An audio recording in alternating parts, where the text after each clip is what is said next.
Just open.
Ekselansları, sayın delegasyonlar.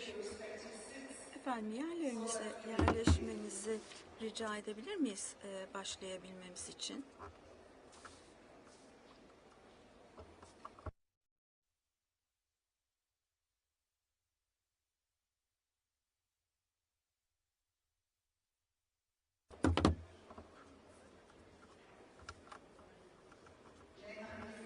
Sayın delegeler, efendim, ayakta olan delegelerimiz var. Yerlerinizi almanızı rica edebilir miyiz? Teşekkür ederiz.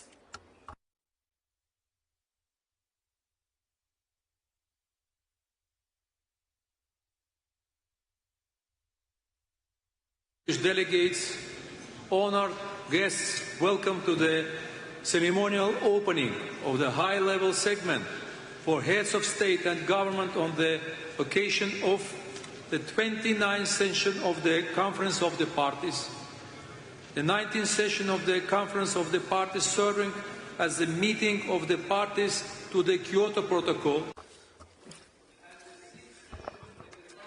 6.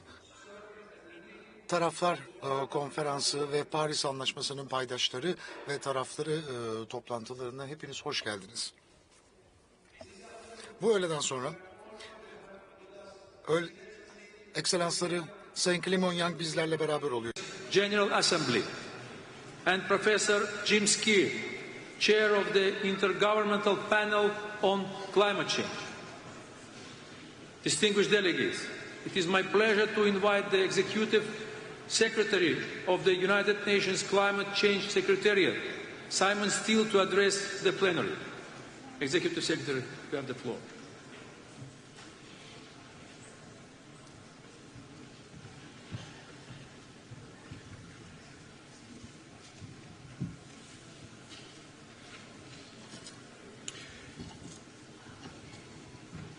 Excellencies, we used to talk about climate action as being mostly about saving future generations. But there's been a seismic shift in the global climate crisis. Because the climate crisis is fast becoming an economy killer right now, today, in this political cycle. Climate impacts are carving up to 5% off GDP in many countries. The climate crisis is a cost of living crisis because climate disasters are driving up costs for households and businesses. Worsening climate impacts will put inflation on steroids unless every country can take bolder climate action. Let's learn the lessons from the pandemic when billions suffered because we didn't take the collective action fast enough, when supply chains were smashed. Let's not make that mistake again. Climate finance is global inflation insurance. Rampant climate costs should be public enemy number one. Letting this issue languish halfway down cabinet agendas is a recipe for disaster. But this isn't just about saving your economies and your people. Bolder climate action can drive economic opportunity and abundance everywhere. Cheap, clean energy can be the bedrock of your economies. It means more jobs, more growth, less pollution choking cities, healthier citizens, and stronger businesses. Billions of people simply cannot afford for their government to leave COP29 without a global climate finance goal. So for leaders here and back in capitals, make it clear that you expect a strong set of outcomes.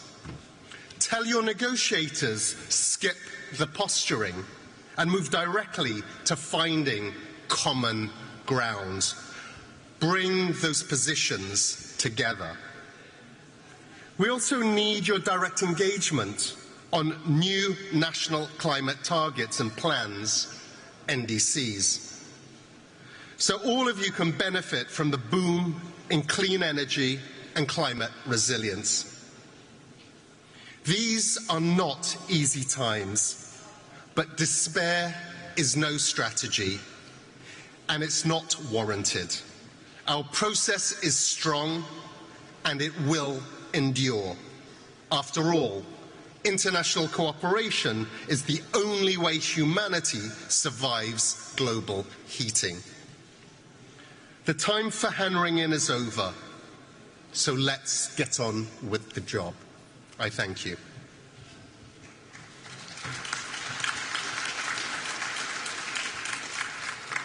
Thank you, Executive Secretary. It is my singular pleasure to invite His Excellency Philemon Yang, President of the United Nations General Assembly, to deliver a message to the plenary. Your Excellency, you have the floor.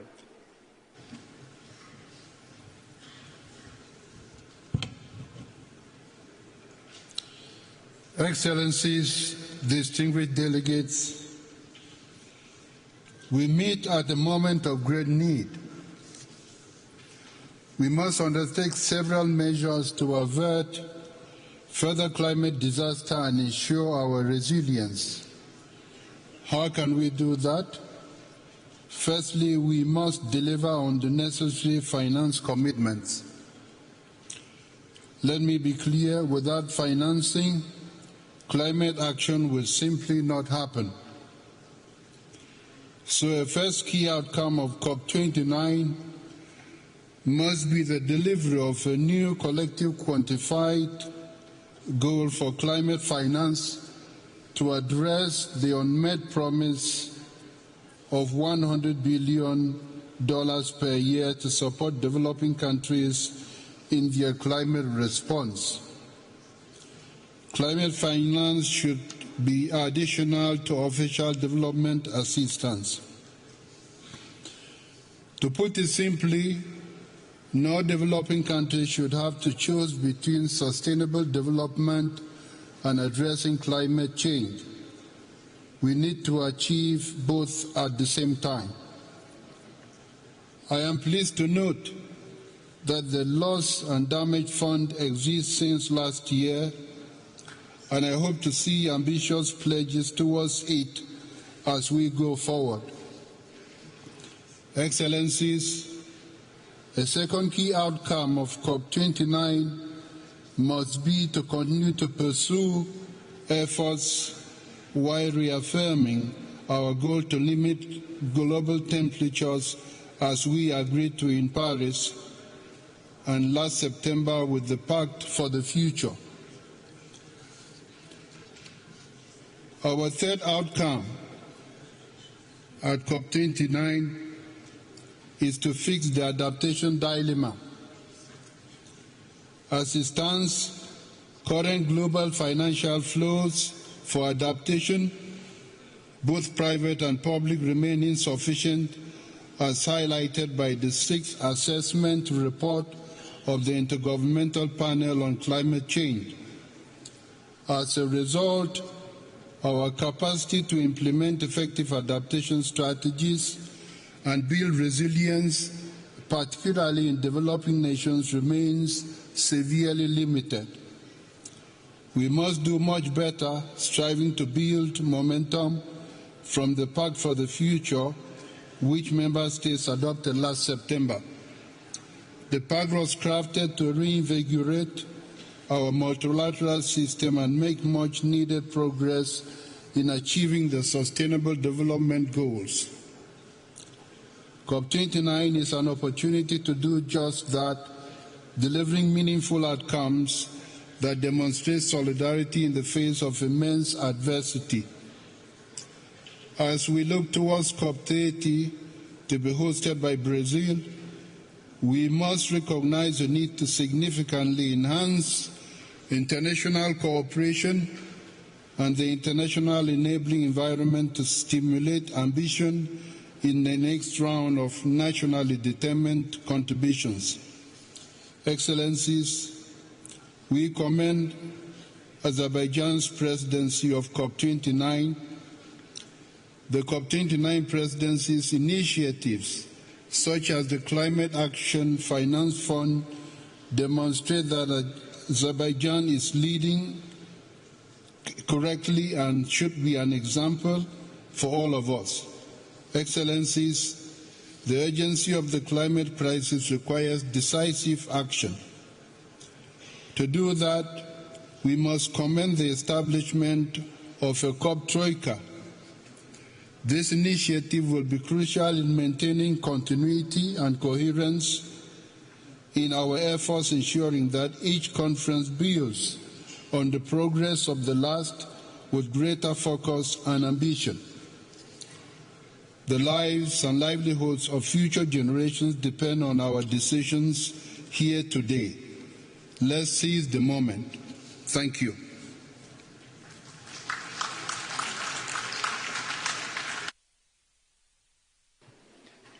Thank you, Your Excellency. It is my distinct pleasure to invite Professor Jim Skeer, Chair of Intergovernmental Panel on Climate Change, to address the plenary. Professor Skeer, you have the floor.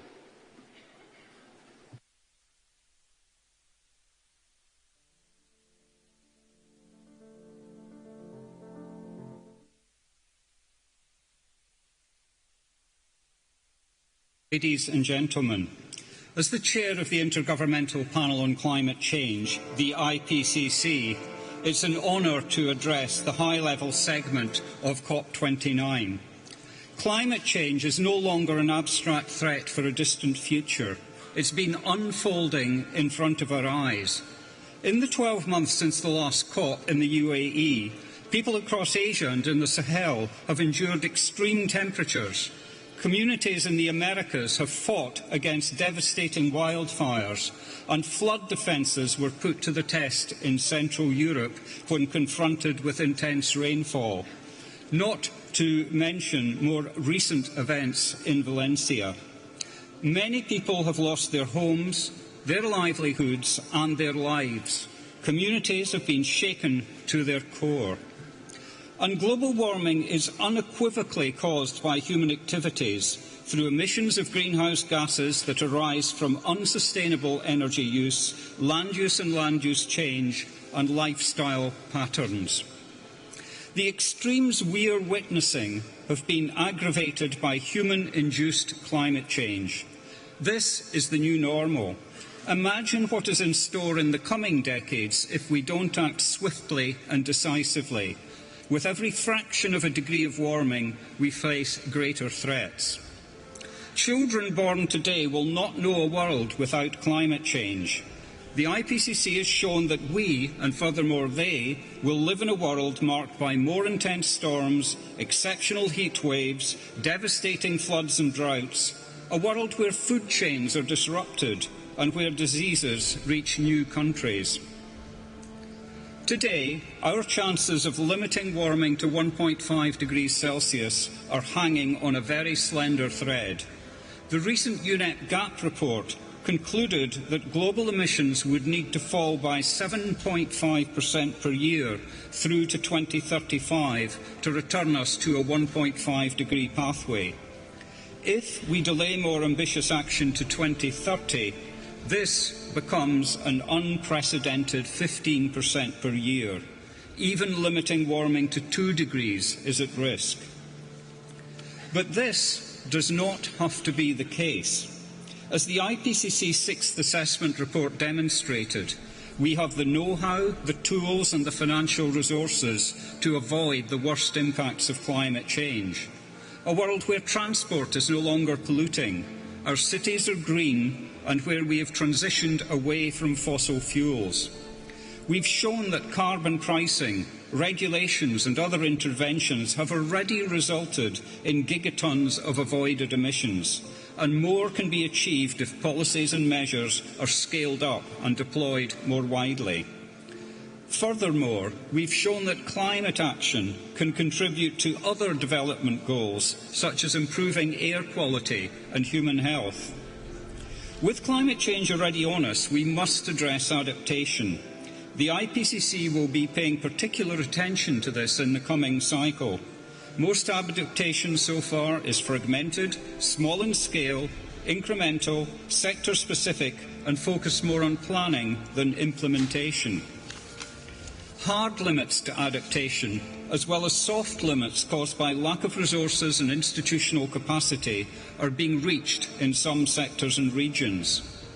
But we can take measures to address the triple planetary crisis of climate, biodiversity and pollution. We can increase our resilience to the impacts of climate change by leveraging decision support tools and implementing more early warning systems. Ladies and gentlemen, distinguished excellencies, the IPCC will continue to provide timely, robust, policy-relevant information to support accelerated adaptation efforts and cuts in emissions. But the resolution of this global crisis is now in your hands. Decisions made here at COP29 will shape the legacy we leave behind to our children and grandchildren, and for the billions of people who deserve a livable planet. Thank you for your attention.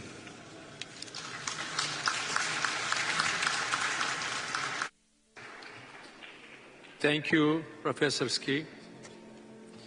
Your Excellencies, distinguished delegates, this brings us to the end of the ceremonial opening of the first part of the high-level segment. Please remain in your seats to allow our guests to leave the podium before we begin the delivery of national statements.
Your Excellencies, distinguished delegates, honourable guests, today heads of state and government will deliver their national statements.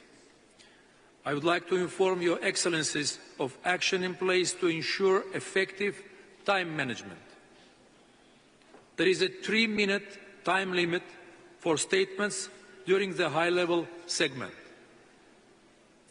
Statements should be as concise as possible, noting that full text of the official statements will be made available on the UNFCCC website.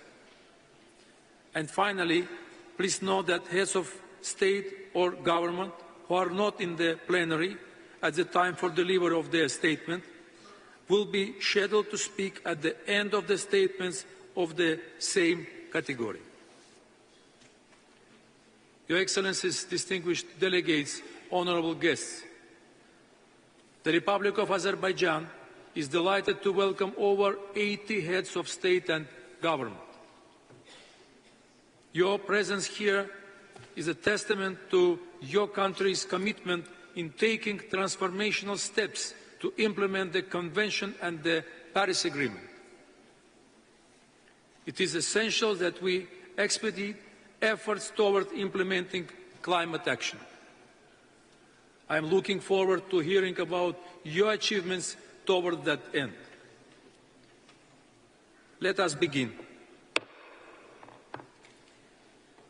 It is my pleasure to welcome His Excellency Mr. Kassym-Jomart Tokayev, President of Kazakhstan. Your Excellency, you have the floor.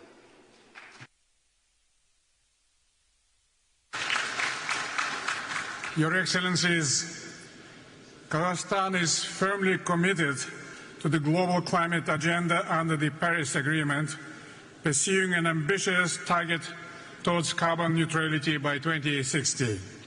To achieve any climate goals, access to both predictable climate finance and technology is vital. The new collective quantified goal on climate finance should prioritize regions most impacted by climate change, including landlocked developing countries. Despite accounting for only 1% of global emissions, Central Asia faces multiple climate risks. To enhance our climate response, we must now leverage technologies such as artificial intelligence, satellite monitoring, and other digital tools for early warning and better water and land management. Together with our partners, we continue working on concrete projects on methane reduction, targeting the coal, oil, gas, and agricultural sectors. Today, we have achieved a threefold reduction. Kazakhstan, with its 200 million hectares of agricultural land, is well positioned for carbon farming, a promising set of agricultural practices to reduce greenhouse gases and improve soil quality. I invite all interested parties to explore these opportunities in Kazakhstan. Our country exports 43% of the world uranium supply and therefore plays a critical role in low-carbon nuclear power generation. In October, a nationwide referendum supported construction of the nuclear power plant in Kazakhstan.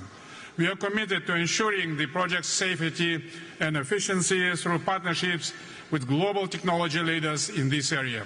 Kazakhstan is ready to be a major supplier of energy transition minerals. We see many opportunities for cooperation. Our principal position that the demand in these minerals should be responsible and socially just. Climate change is affecting global water cycle. The water-related disasters account for over 80% of all natural disasters, and we were not spared this year suffering from unprecedented floods. So we respond and recover from future natural disasters, and we will introduce comprehensive disaster risk management system. This December, we are partnering with France to host the One Water Summit to drive the momentum on water agenda. This summit will address issues in global water governance. The Caspian Sea is in danger. Saving the biggest lake in the world is a matter of common concern that requires long-term international cooperation. We support the initiative of President Aliyev to establish a group of experts from the Caspian states. Kazakhstan is intensifying its activities to preserve the Aral Sea. In conclusion, I express my sincere appreciation to the Azeri government for organizing this global gathering, and I believe that together we will be able to meet the defining challenge of this generation. Kazakhstan is strongly committed to multilateral pathways to a just, inclusive, transparent climate agenda. Thank you very much.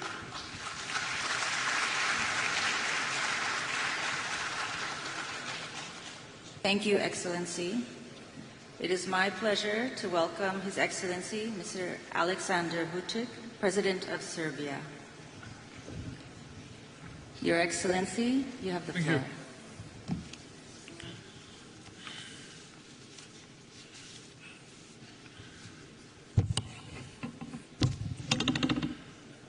Your Excellencies, esteemed delegates, since I have 3 minutes, will say that it's a special honor and responsibility for me to be here today and to participate at a meeting that brings together the high state officials to discuss the pressing topic of today, the challenges of climate change and the future of our planet.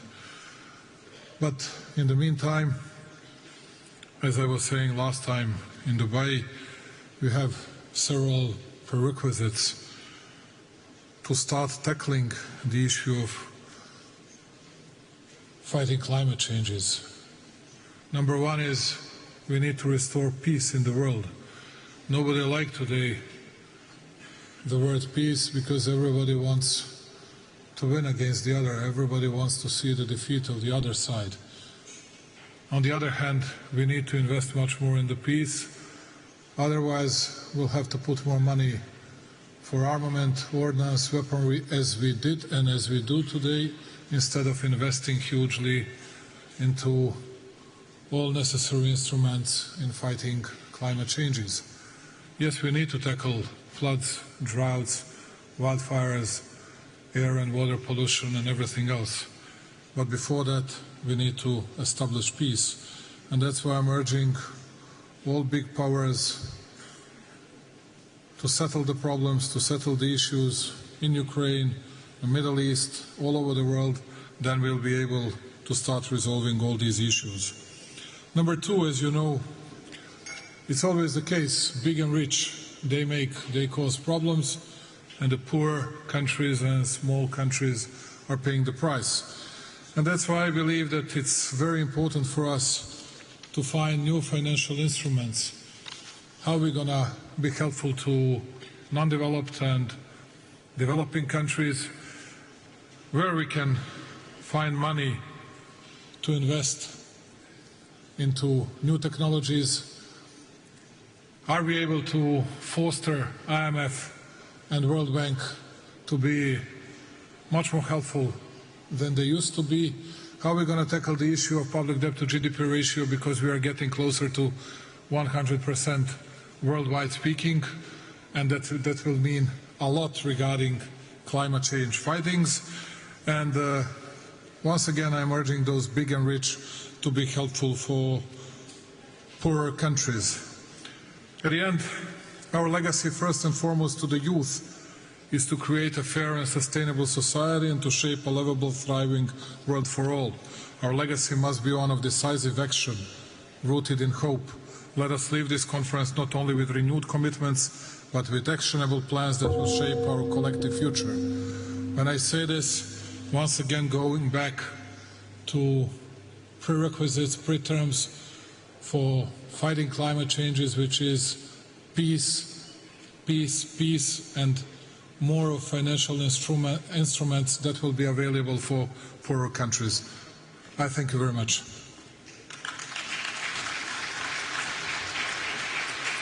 Thank you, Your Excellency. It is my pleasure to welcome His Excellency Mr. Emerson Dambudzo Mnangagwa, President of Zimbabwe.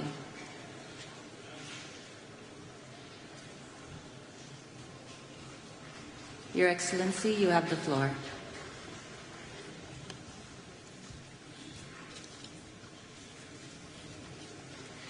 Your Excellency, President of the Republic of Azerbaijan, President Aliyev, Excellencies, distinguished ladies and gentlemen, I extend my profound gratitude to you, Your Excellency, President Aliyev, the government and people of Azerbaijan, for the warm hospitality and superb facilities put at our disposal. The COP29 theme is both timely and urgent, given the escalating global climate crisis. Science warns of the need to drastically reduce greenhouse gas emissions. Regrettably, pollution continues to degrade the environment, threatening the quality of our air and water, while biodiversity loss threatens food security, pushing millions into poverty and hunger. The time for half measures is over, and we all have a duty to fully implement our agreements. Zimbabwe bears the scars of climate change and is currently experiencing one of the most devastating El Nino-induced droughts in history. The drought has negatively impacted nearly every aspect of life in Zimbabwe. My government, in April this year, declared a national state of disaster. The crisis extends beyond Zimbabwe and is affecting the entire Southern Africa region.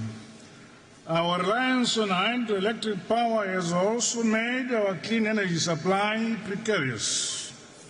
These cascading efforts underscore the vulnerability of developing countries like Zimbabwe to climate change while contributing minimally to global emissions. The transition to renewable energy is non-negotiable, while a just transition combined with robust financial technological support for developing countries are critically important to drive the climate action agenda.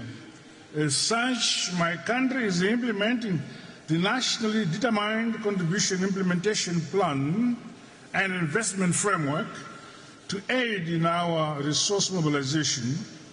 Additionally, Zimbabwe recently developed a national carbon market framework which puts Article 6 compliance framework at the heart of Zimbabwe's climate change strategy. Zimbabwe welcomes the formal registration of the group of landlocked developing countries as a negotiating group in global climate processes. As we reflect on the commitments made at recent Summit of the Future, I urge us all to align our climate actions with our broader vision for more just, peaceful, and inclusive order. Let us act decisively to build a legacy of hope, resilience, and shared prosperity on a healthy earth. I thank you.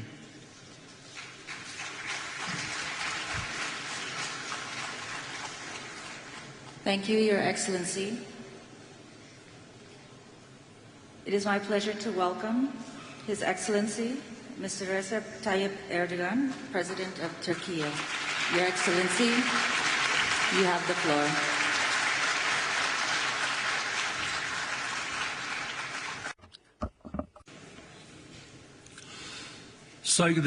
Distinguished heads of states and governments, distinguished Secretary General, I would like to salute you all on behalf of myself and my nation with my most heartfelt emotions. And I also would like to take this opportunity to thank my friend, President Ilham Aliyev, for this wonderful organization and their gracious hospitality. I would like to congratulate you, my dear brother. And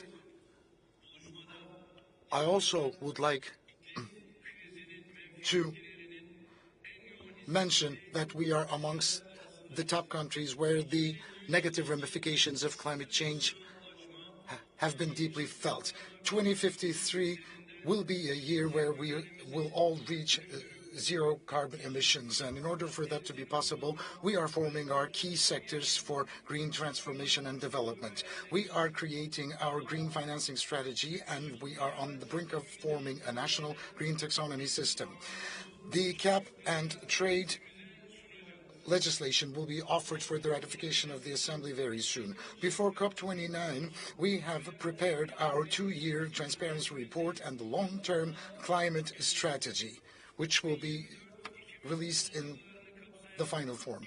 For the years 2024-2030, the climate change mitigation adaptation strategy action plans had been already mobilized. In the established structure, the part of the renewable energy reached 59% in our country. And with this rate, we are ranking number 5 in Europe and first in the world.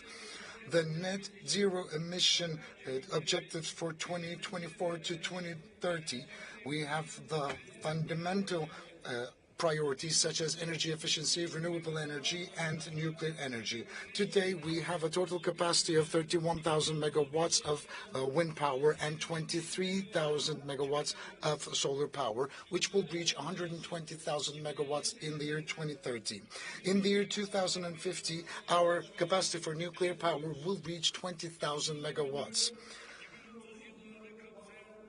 the National Energy Efficiency Action Plan for the years 2024 to 2030, we will have achieved the limitation of carbon emissions in the region of 100 million tons a year. Our EV, our National Electric Vehicle talk, is becoming much more widespread. And under the auspices of my spouse, Ms. Emine Erdogan, had initiated a first domestic and then a global initiative, which is the Zero Waste Project, and it is gaining momentum for us in our fight against climate change. And thanks to these efforts, since the beginning of the project, we've managed to eliminate the emissions of 5.9 million tons of greenhouse gases. For the effective use of our water resources, we have launched a mobilization for water efficiency. The National Afforestation Day is on November the 11th, and we are bringing new areas for afforestation every year in the millions. All of these efforts cost billions for our economies, and we need to strengthen our global fight, and we need to render it much more effective. And I know that the climate financing requirements will be pledged once again during this summit, especially needed by those developing countries. Dear participants, for the future generations, we need to establish a world just, sustainable, and respectful towards nature. And at the 79th General Assembly of the United Nations, we had ratified the Pact for the Future. Today, we are talking about leaving a fairer world for the future generations, but at the same time, Israel's attacks on Palestine and Lebanon are still continuing, which is outside of our conscience, international law, and ethics. The existing government is unfortunately massacring children, women, and elderly, and they are causing a major disaster, natural disaster as well. Because of the Israeli attacks, the chemicals penetrating the soil and the underground water resources are obscuring the future of Gaza children. This is a heavy humanitarian and an environmental disaster, and those who are responsible should be held accountable in international courts. Dear friends, 2026 United Nations Climate Change 31st Conference of the Parties will hopefully be host in our country, and for that we have declared officially our nomination. We would like to in advance thank all the countries supporting our candidacy, and we are looking forward to receiving the support of many others. With these thoughts in mind, I would like to salute you all with love and respect, and I would like to congratulate my dear and august brother Ilham Aliyev for this wonderfully organized summit.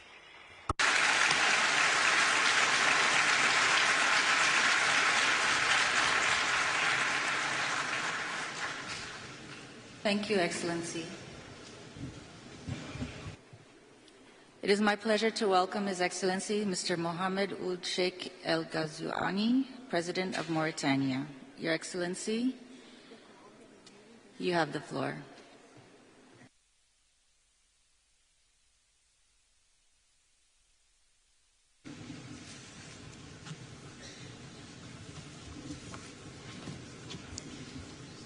Bismillah ar-Rahman ar-Rahim.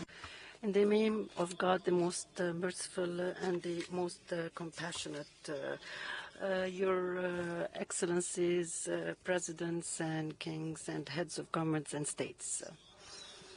Your Excellency, the President of COP29, Your Excellency, the Secretary General of the UN, Excellencies, representatives of the international governmental organizations and non-governmental organizations, ladies and gentlemen. I would like to congratulate His Excellency Ilham Aliyev, the President of the Republic of Azerbaijan, as well as the people of Azerbaijan for their excellent organization of COP29, the Conference of the Parties to the UNFCCC.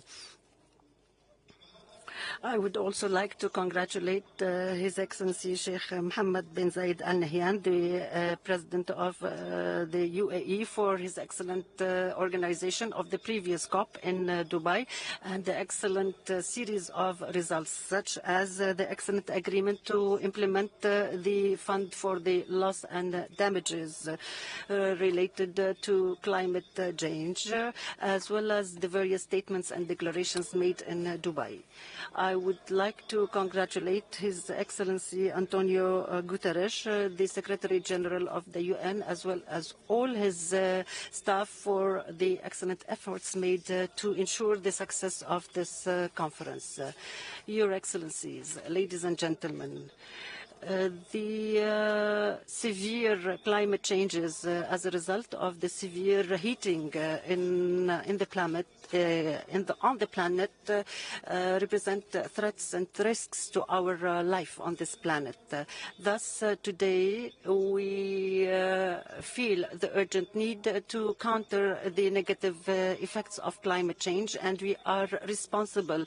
We have this historic responsibility to move very swiftly in order to make amends before it is too late. In spite of our limited emissions, we feel the desertification, the floods, and the other negative results of climate change. All these risk our systems of livelihood as well as our economies. In spite of the fact that we have not participated or contributed a lot to that climate change, we do take climate action very seriously, and we have an initiative related to the Green Wall, and we have adopted the Middle Eastern Initiative for a Green Middle East that was launched by our brethren state, Saudi Arabia. We have adopted severe actions to limit the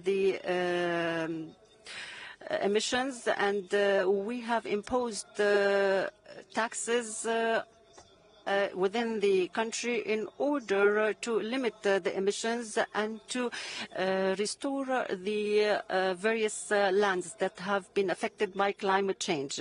We also exert various efforts to use our renewable energy, which is more than 4,000 megawatt or gigawatt, to be able to use these renewable energy to the best of our capabilities. We have reached 48% of such use and aim at 60% by 2030.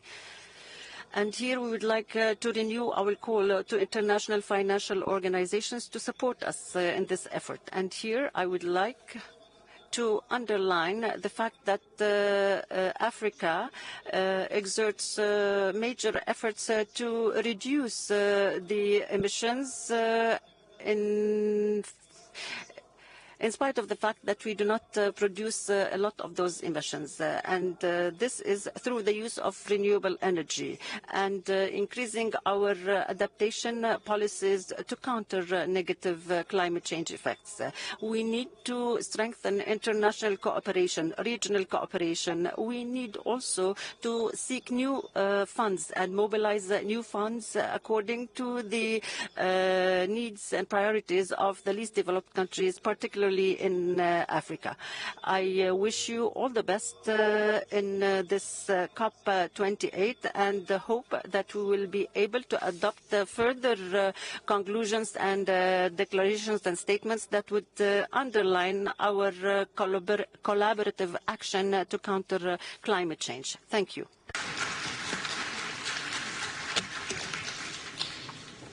Thank you, Your Excellency. It is my pleasure to welcome His Excellency Mr. Shavkat Mirziyoyev, President of Uzbekistan. Your Excellency, you have the floor.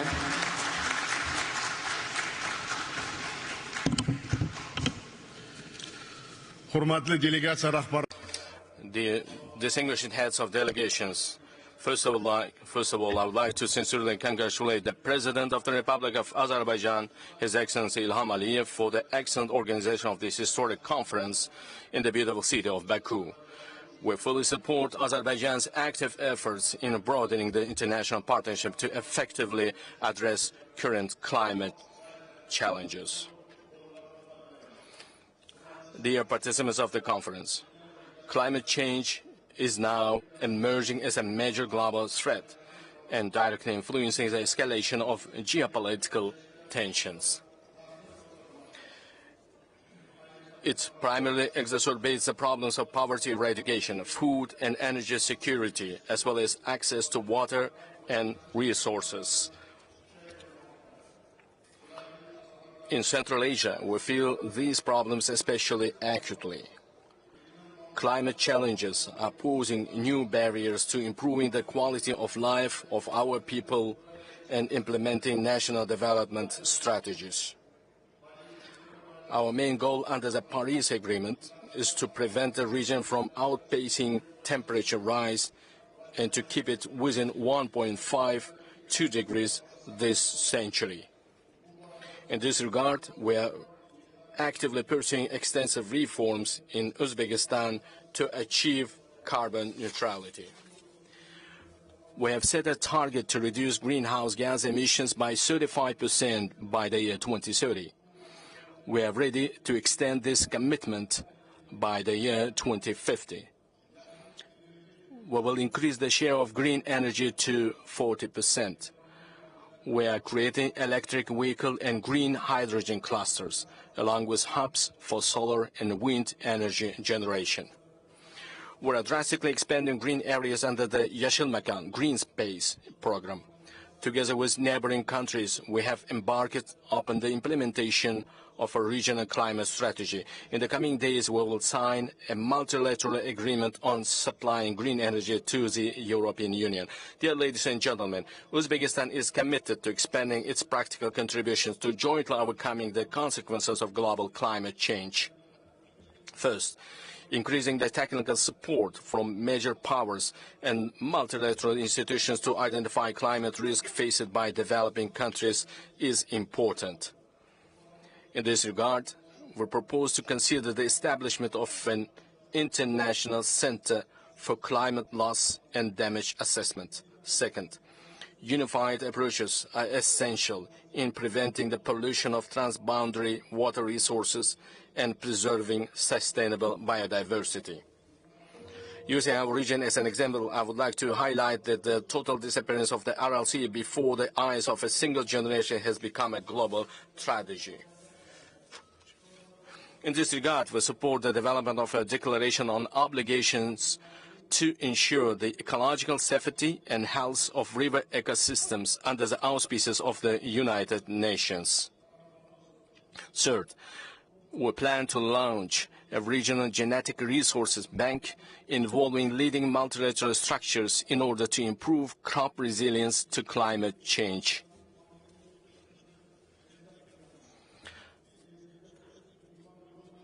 We put forward an initiative to create in our country the UN Agro-Industry Innovation Hub for landlocked countries. Fourth, we propose to create an alliance of world climate capitals for the transfer of advanced knowledge and best practices on sustainable development in megalopolises and cities which are negatively affected by climate change and host its first forum in the city of Tashkent. Fifth, we invite the representatives of our countries of your countries to participate at the Global Youth Festival of Digital Green Initiatives on May 15, 2025 in the RLC region as part of the International Climate Day. Dear participants of the summit, I would like to reiterate Uzbekistan's readiness for open dialogue and partnership for common well-being and green development. Thank you for your kind attention. Thank you, Excellency. It is my pleasure to welcome His Excellency Mr. Umaro Sissoco Embalo, President of Guinea-Bissau. Your Excellency, you have the floor.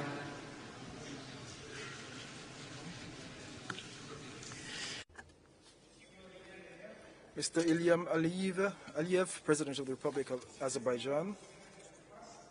The 29th Conference of the Parties to the United Nations Framework Convention on Climate Change is being held at a time of global climate crisis that calls for urgent and coordinated action.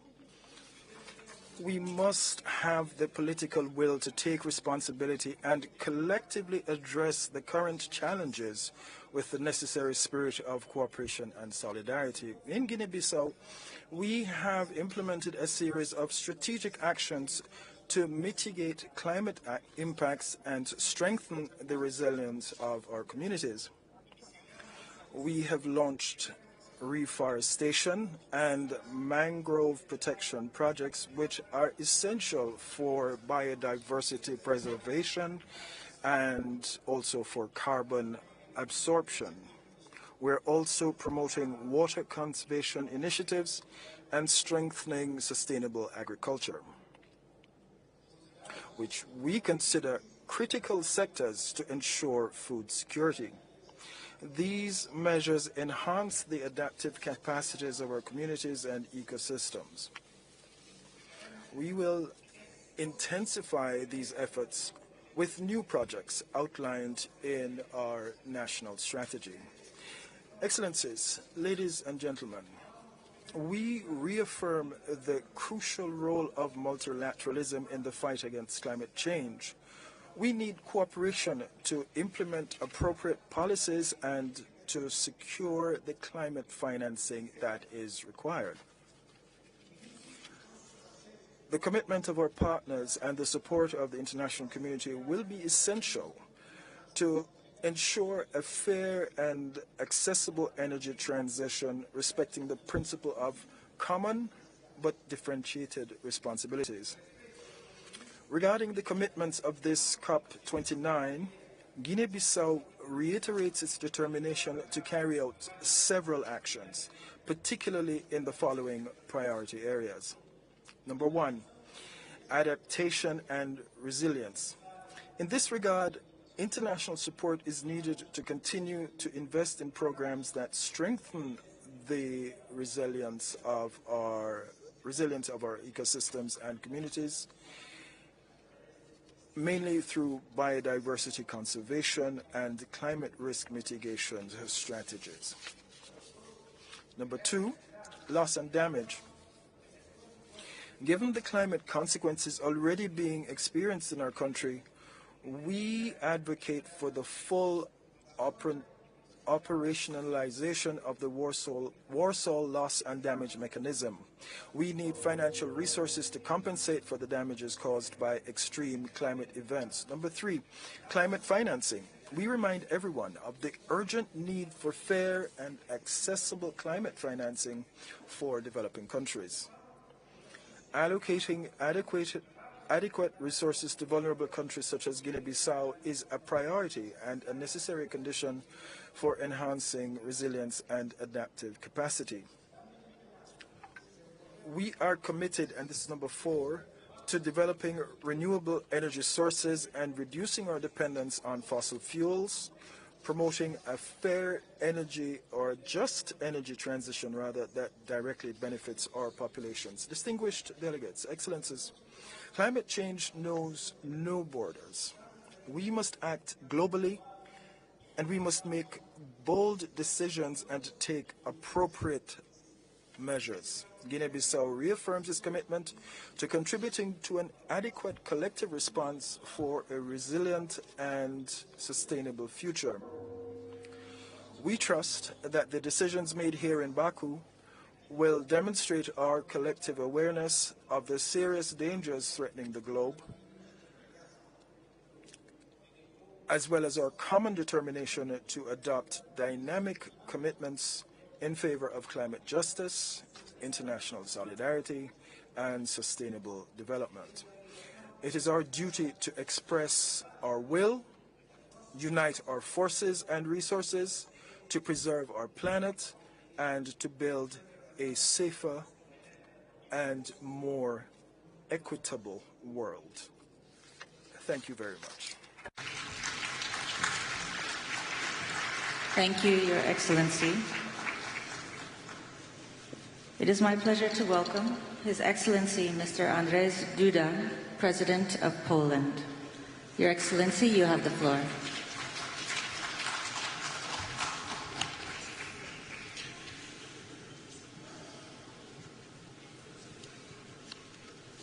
Distinguished Madam President, distinguished Mr. Secretary General, distinguished President Aliyev, distinguished Presidents, heads of the states and the governments, ladies and gentlemen, I warmly congratulate Minister Mukhtar Babayev on taking over this year's presidency of the 29th session of the Conference of the Parties of the United Nations Framework Convention on Climate Change.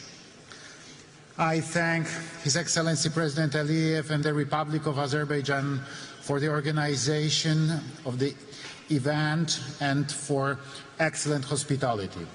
This is the last time that I attended the Conference of the Parties as President of the Republic of Poland.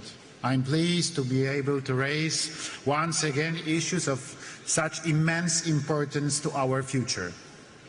During my presidency in Poland, I have worked to keep the climate policy agenda high on my country's priority list. I am glad that I had the pleasure to personally ratify the Paris Agreement in 2016. I also feel great satisfaction with the organization of COP24 in Katowice.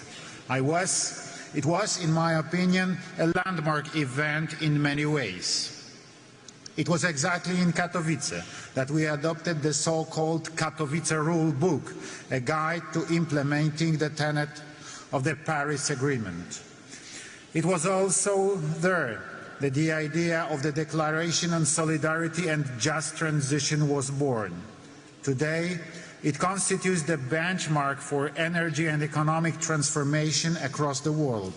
Since then, I have consistently repeated that a just transition cannot take place against societies and to determine of the current living conditions. At the last year's COP28 in Dubai, I stressed that we still pay too little attention to the human dimension.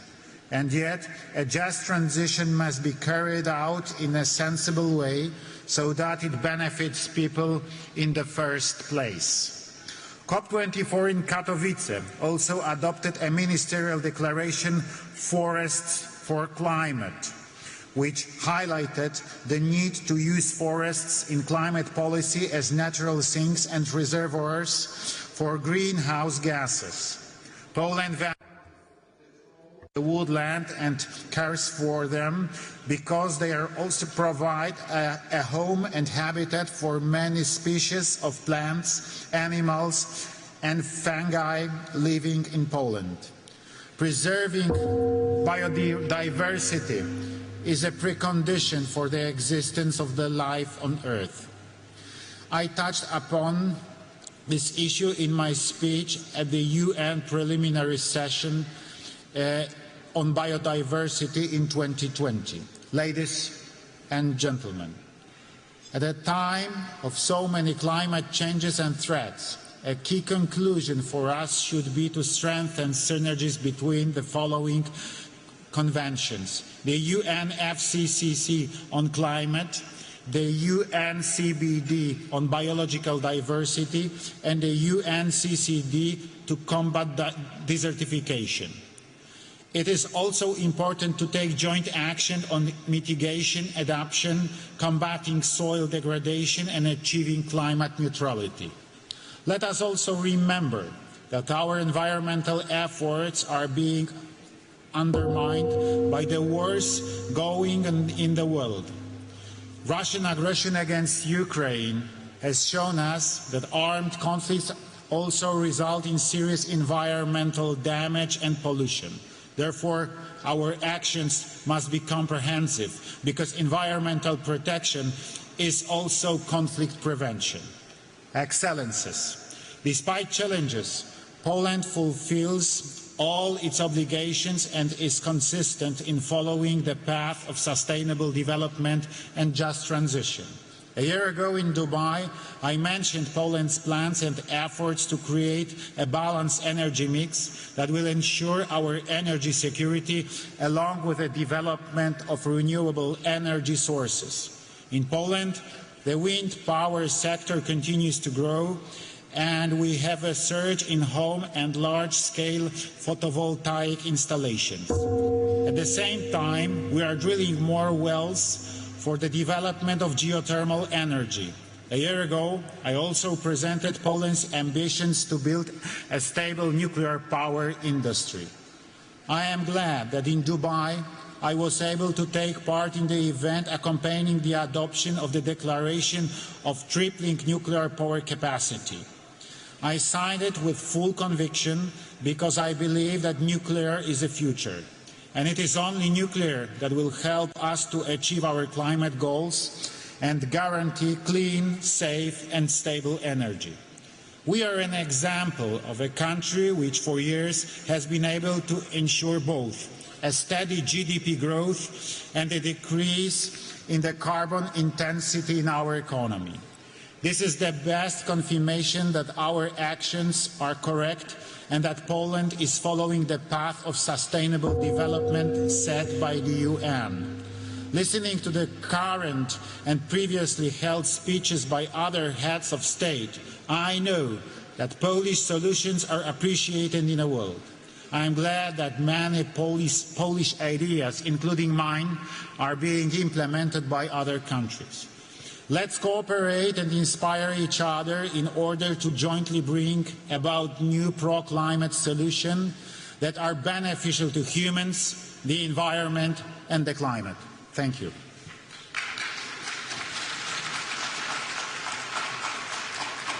Thank you, Your Excellency. It is my pleasure to welcome His Excellency, Mr. Emomali Rahmon, President of Tajikistan. Your Excellency, you have the floor.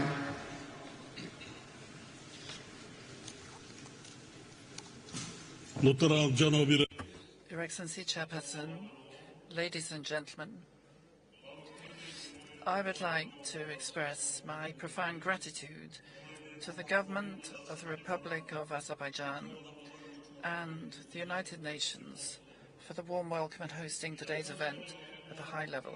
Over the last 5 years, we have continuously witnessed the hottest years and months across all observation periods.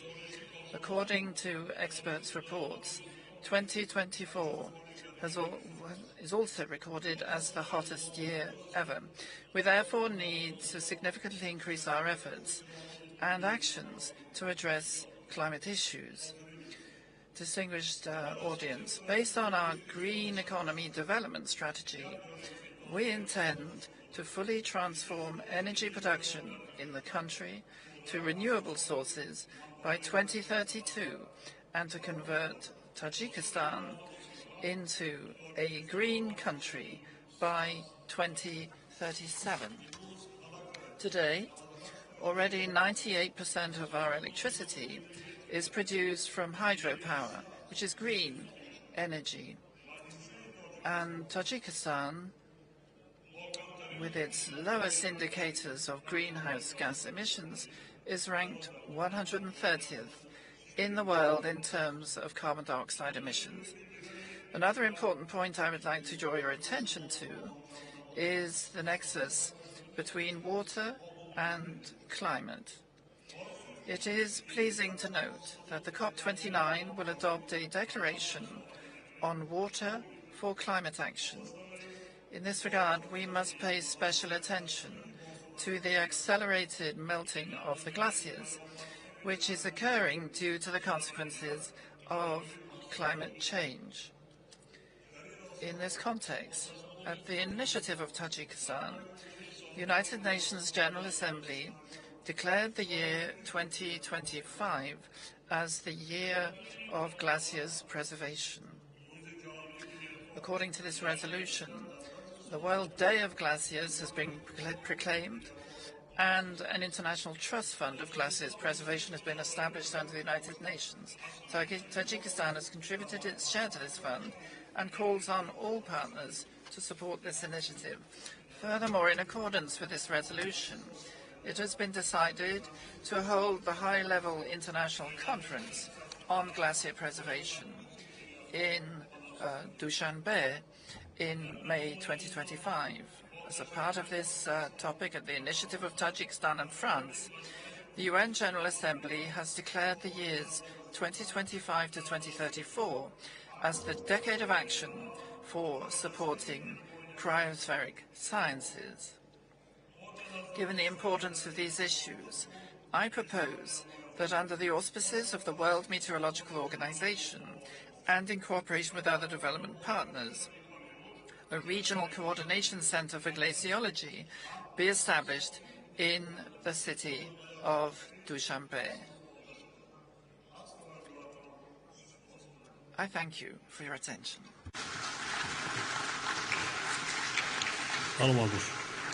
Thank you, Your Excellency.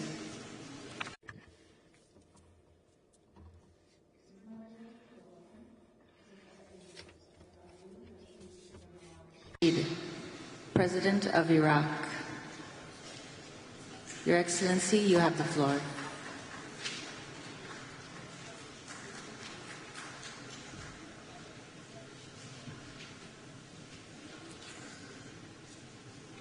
أصحاب السعادة والفخامة والسمو والمعالي السيدات والسادة السلام عليكم ورحمة Your Majesty and Excellencies, may the peace of God be with you. Today we convene for the 29th COP on climate change, a crucial conference which affects us all. But may I begin by expressing our deepest gratitude to the Republic of Azerbaijan for its warm welcome and hospitality.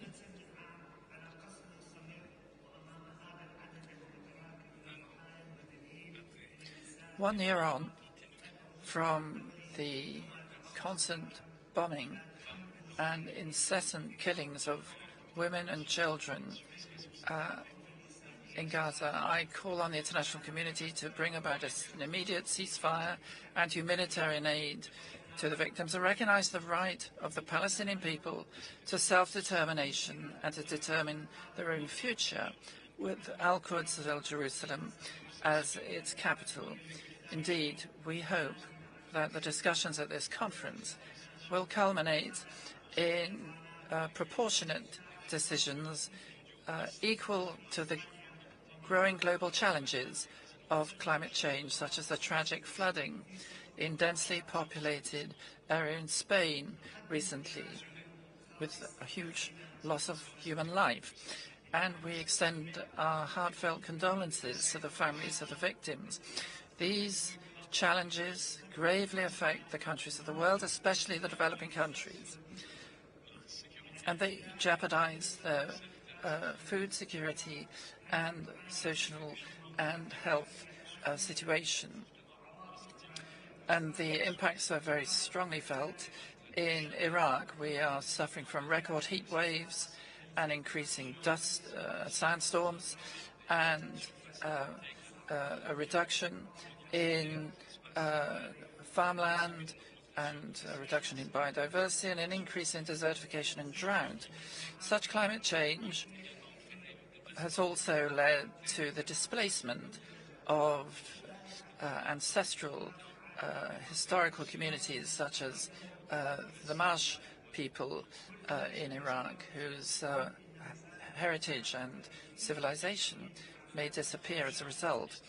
Although the historic contribution of Iraq to global greenhouse gas emissions is very low, as is the case in most developing countries,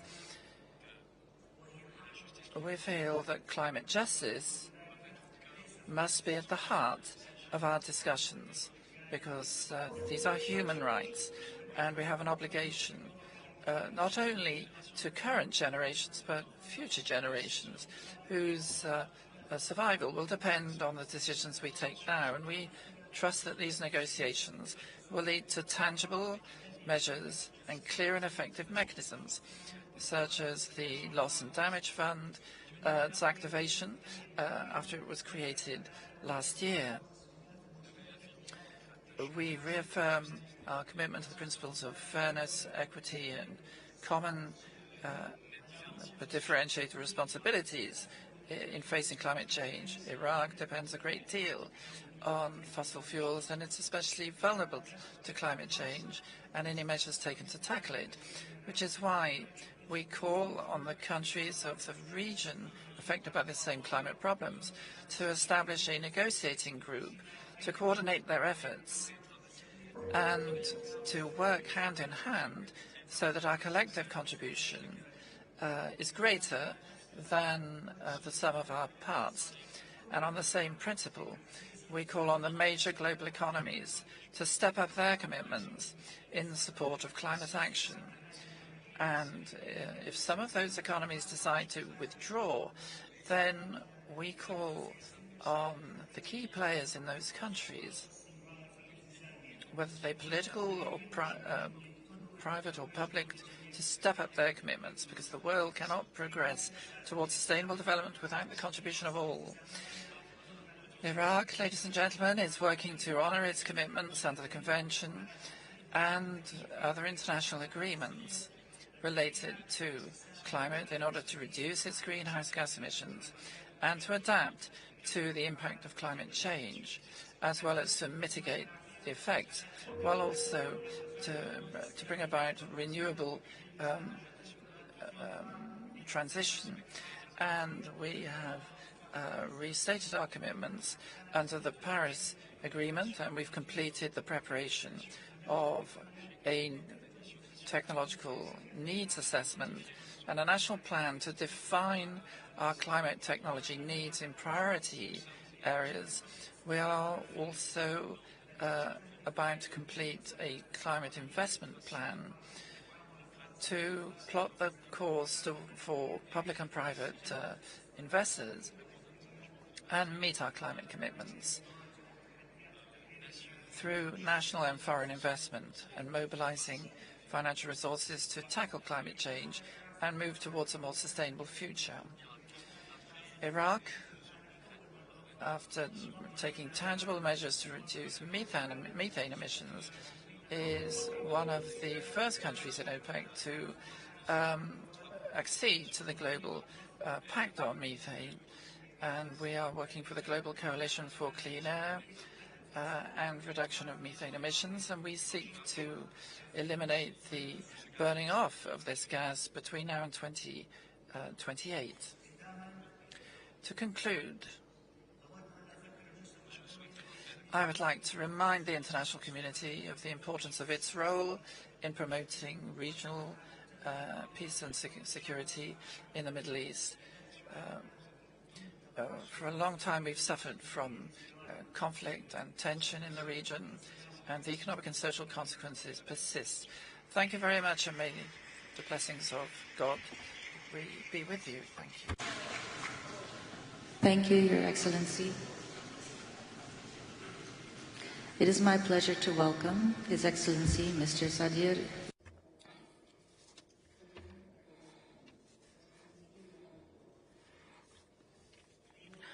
Dear Chairman, dear ladies and gentlemen, against the backdrop of accelerating global climate change, we today must agree on coordinated, well-funded climate action to achieve the ambitions of the Paris Agreement.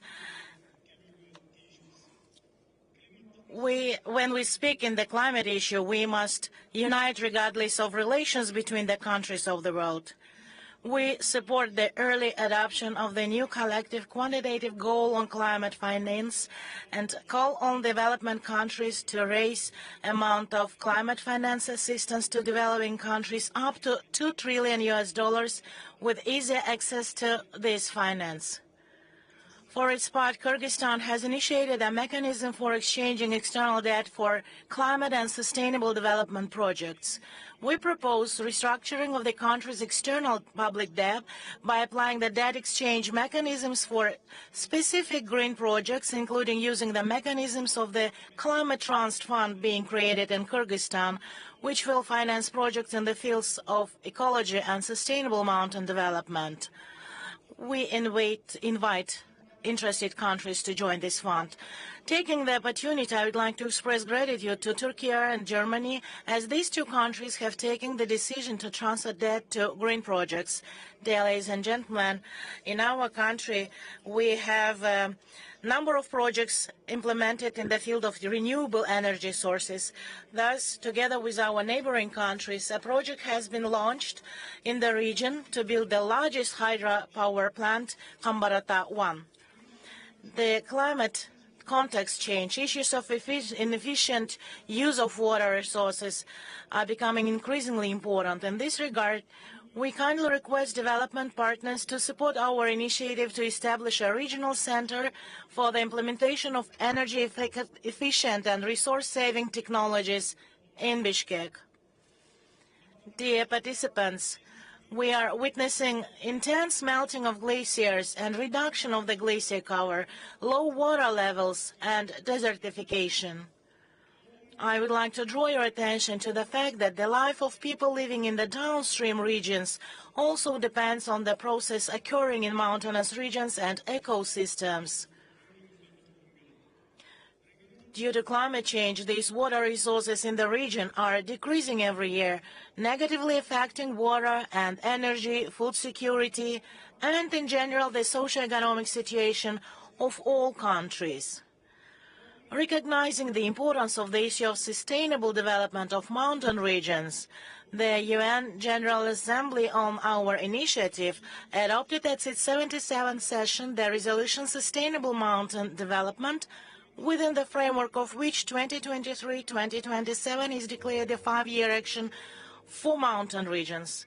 I invite all participants to Kyrgyzstan and for the second Global Mountain Summit Bishkek Plus 25 in 2027, during which we will summarize the results of the Mountain 5 years. Thank you very much for your attention. Thank you, Your Excellency. It is my pleasure to welcome His Excellency Mr. Denis Sassou Nguesso, President of Congo. Your Excellency, you have the floor.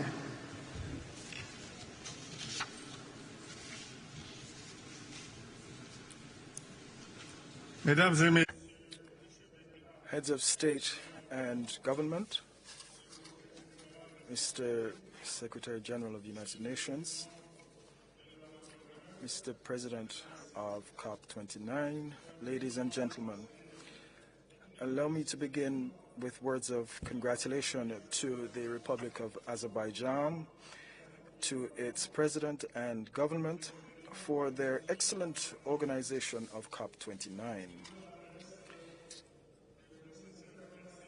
We extend to them our most sincere appreciation for the warm hospitality extended to my delegation and to myself.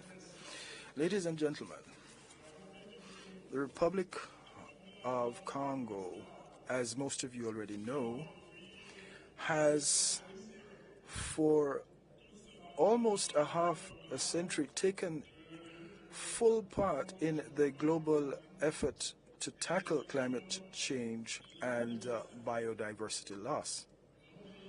Indeed,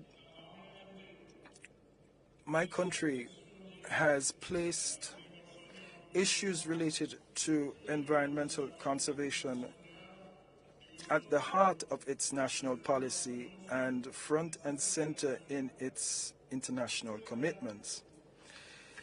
This year, in July, in Brazzaville, my country's capital, we hosted the first international conference on afforestation and reforestation.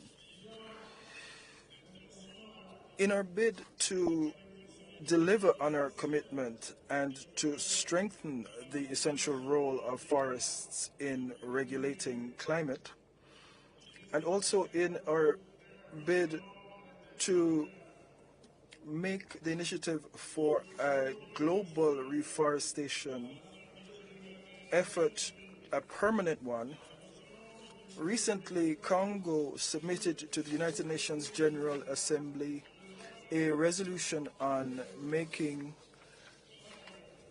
declaring a global decade of afforestation and reforestation. Furthermore, jointly with the group of African forest countries known as the C15, the Republic of the Congo is today carrying what can be styled as a climate justice initiative.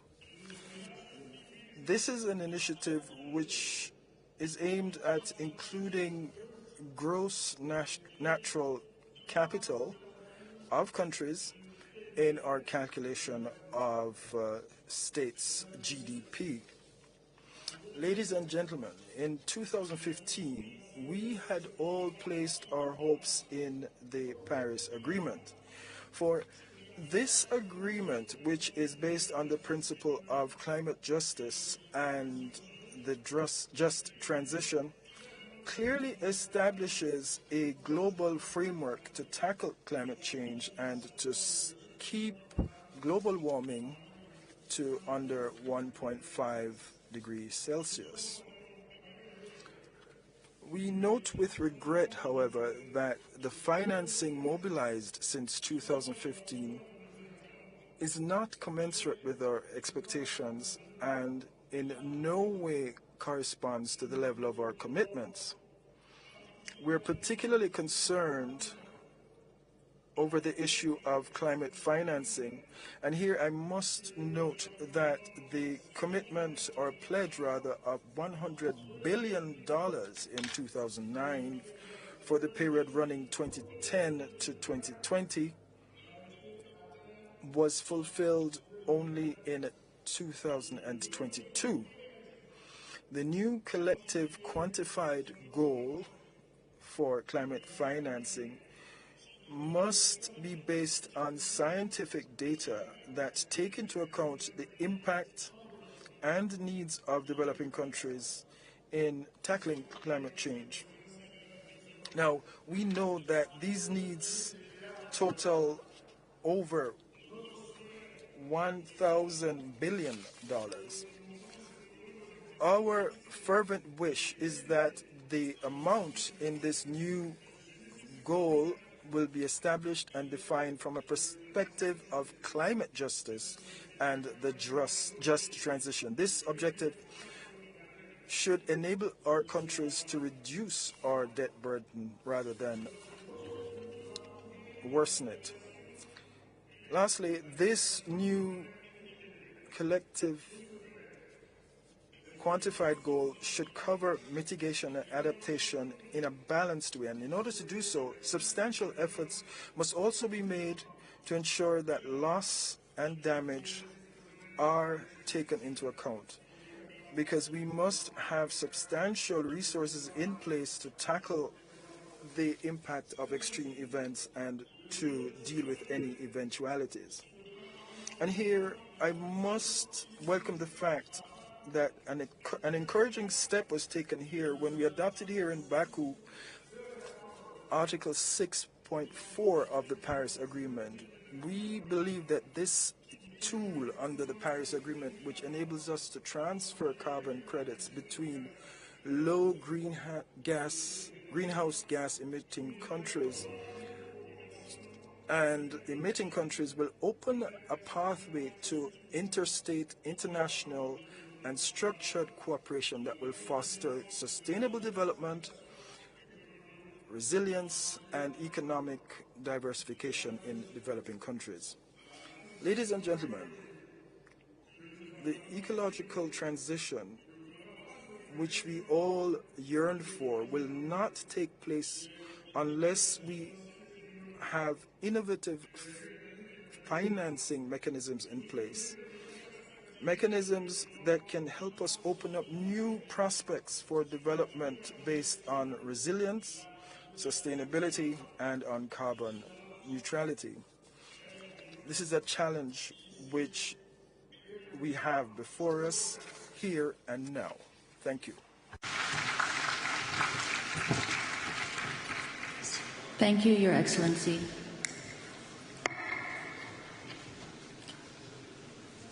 It is my pleasure to welcome His Excellency Mr. Alexander Lukashenko, President of Belarus. Your Excellency, you have the floor.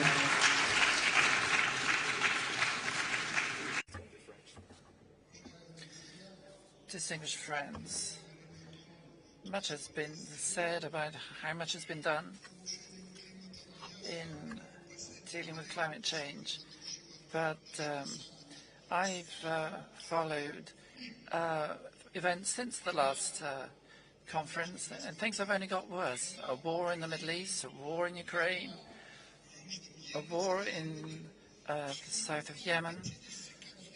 There are more than 50 conflicts in the world which are having a harsh effect on the climate and on our planet. So what's got better? And who's started paying for the emissions? It's sufficient to say that today, when there's been so much concern about the deterioration of the climate, all we see is people who are responsible for this are absent from this climate, and we've just had the presidential election in the United States. So the question is, how effective are our actions at such meetings when the president of France, which was the country responsible for the Paris Agreement, he's not even here. He feels it's not relevant. So there's nothing to be proud about at present, but what we can do is thank our Azerbaijani colleagues for the excellent organization of this summit.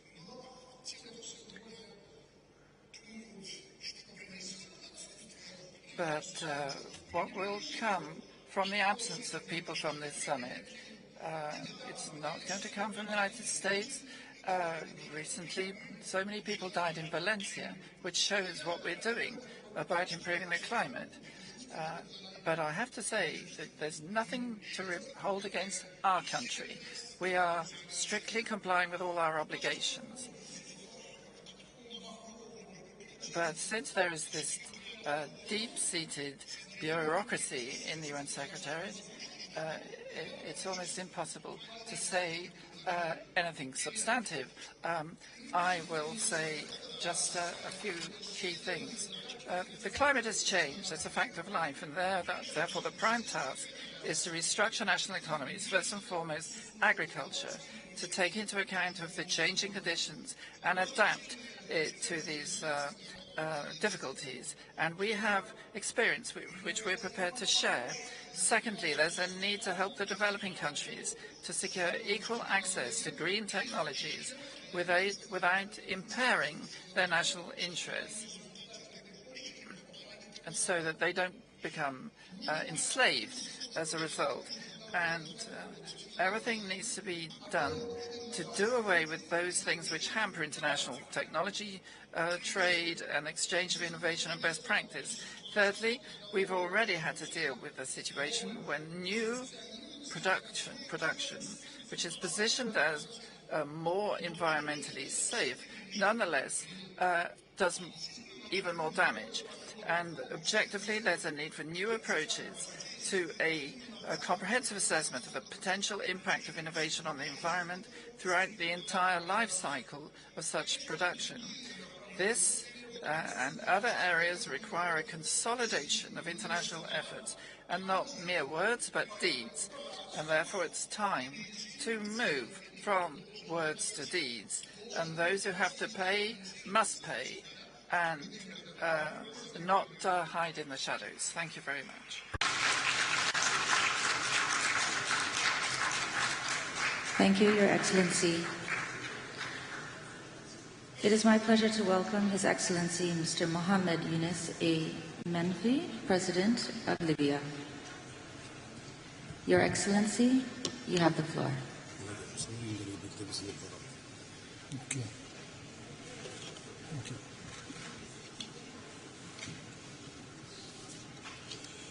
بسم الله الرحمن الرحيم السيد Name of God the Merciful. Your Excellencies, ladies and gentlemen, let me begin by thanking the government and people of the Republic of Azerbaijan for their generous hospitality. I also thank the President and for their wonderful organization of this conference. We greet you all well. Today, from our direct experience in Africa of climate events, that climate change is having a devastating effect on the planet, and this is imperiling the human development and lives. And our concerns for the future of current and future generations are even worse because of the increasing disasters leading to human and material loss. We notice that intensifying conflicts are intensifying, and we welcome the call for truce and to reduce military activities, and we encourage the presidency to renew this call each time for global peace. Ladies and gentlemen, 14 months ago, several regions in the Green Mountains experienced disasters that caused the loss of hundreds of lives. Today we can only note that we cannot deal with these disasters alone, which are often sudden disasters. We can only deal with them if we have financing that is easy to access and can respond to the situation in each state, as well as through the transfer of technology and techniques and by building national capacity as well. And if we allow the private sector to participate along with civil society in our countries in this endeavor, this can help improve lives, and we need a better approach to water security, and this can help strengthen our resilience to climate change.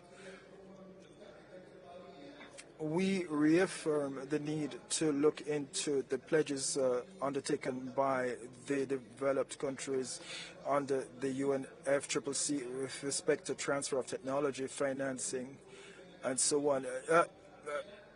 Libyan cooperation announced the initiative following COP29 that we will be expanding the plant cover in Libya to reduce emissions and to capture carbon emissions. We believe we'll be able to achieve net zero by 2030, but also create a carbon credit bank.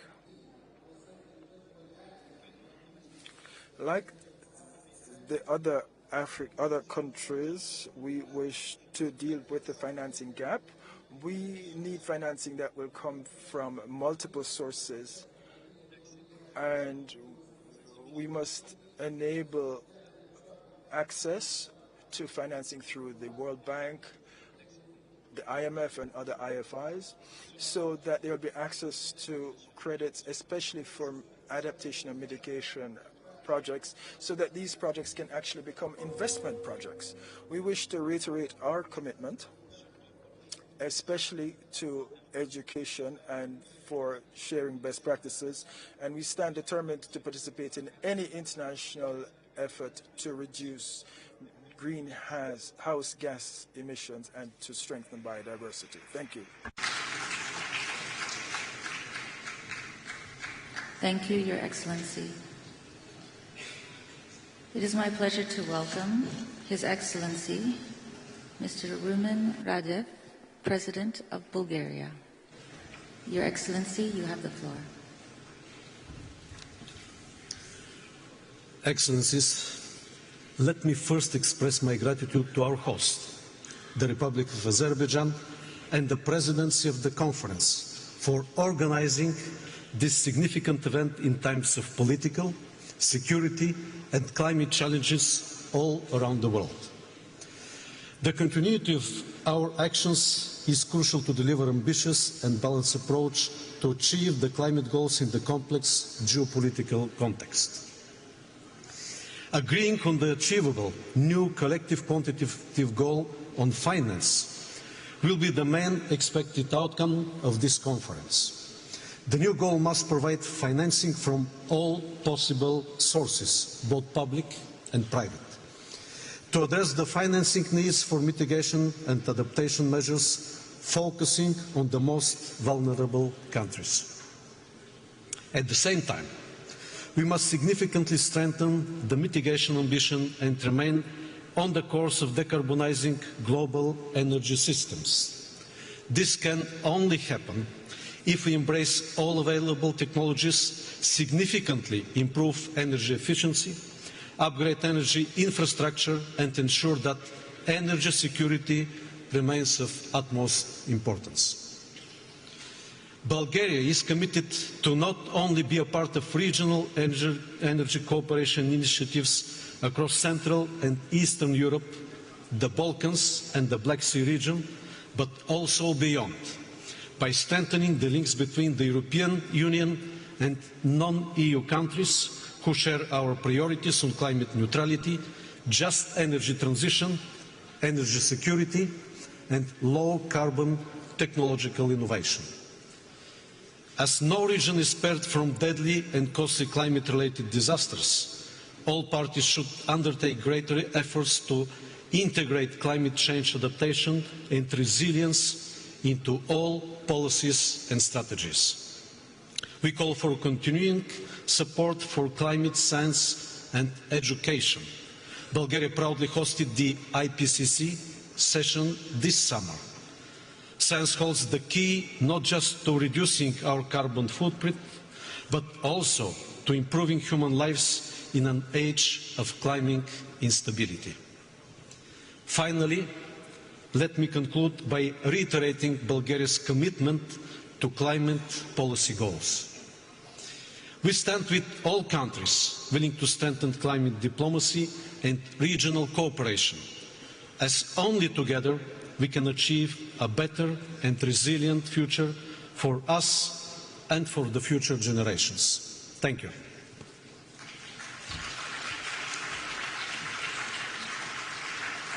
Thank you, Your Excellency.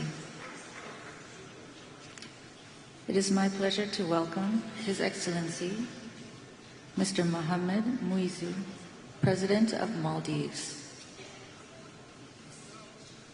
Your Excellency, you have the floor.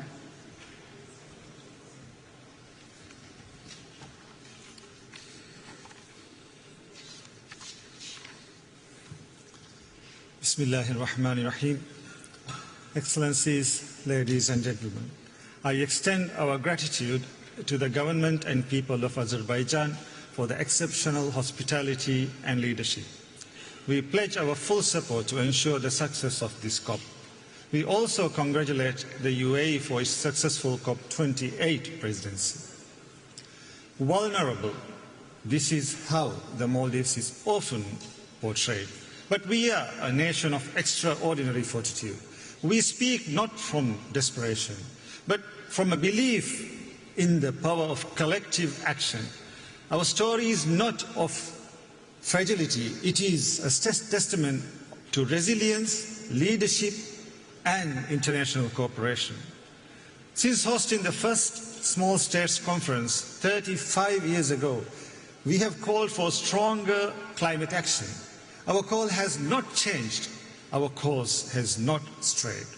Because for us, the environment and the ocean are more than resources. They are our cultural identity. Their protection remains our sacred duty. At COP28, I shared my vision for a climate-resilient Maldives. Despite formidable challenges, we are now seeing the dawn of hope. We recently launched our energy policy and roadmap, green initiatives to strengthen food security and affordable housing, and economic diversification through expanding port services, special economic zones, in addition to new development banking, unlocking new investment opportunities. We will soon unveil our 20-year vision, the blueprint for a sustainable, climate-resilient, developed nation by 2040.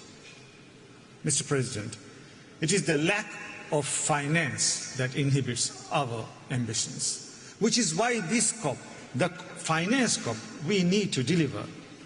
The new climate finance goal must reflect the true scale of the climate crisis. The need is in trillions, not billions. It must consider the special circumstances of small island developing states. It must include adaptation, mitigation, and loss and damage, and increase contributions to it.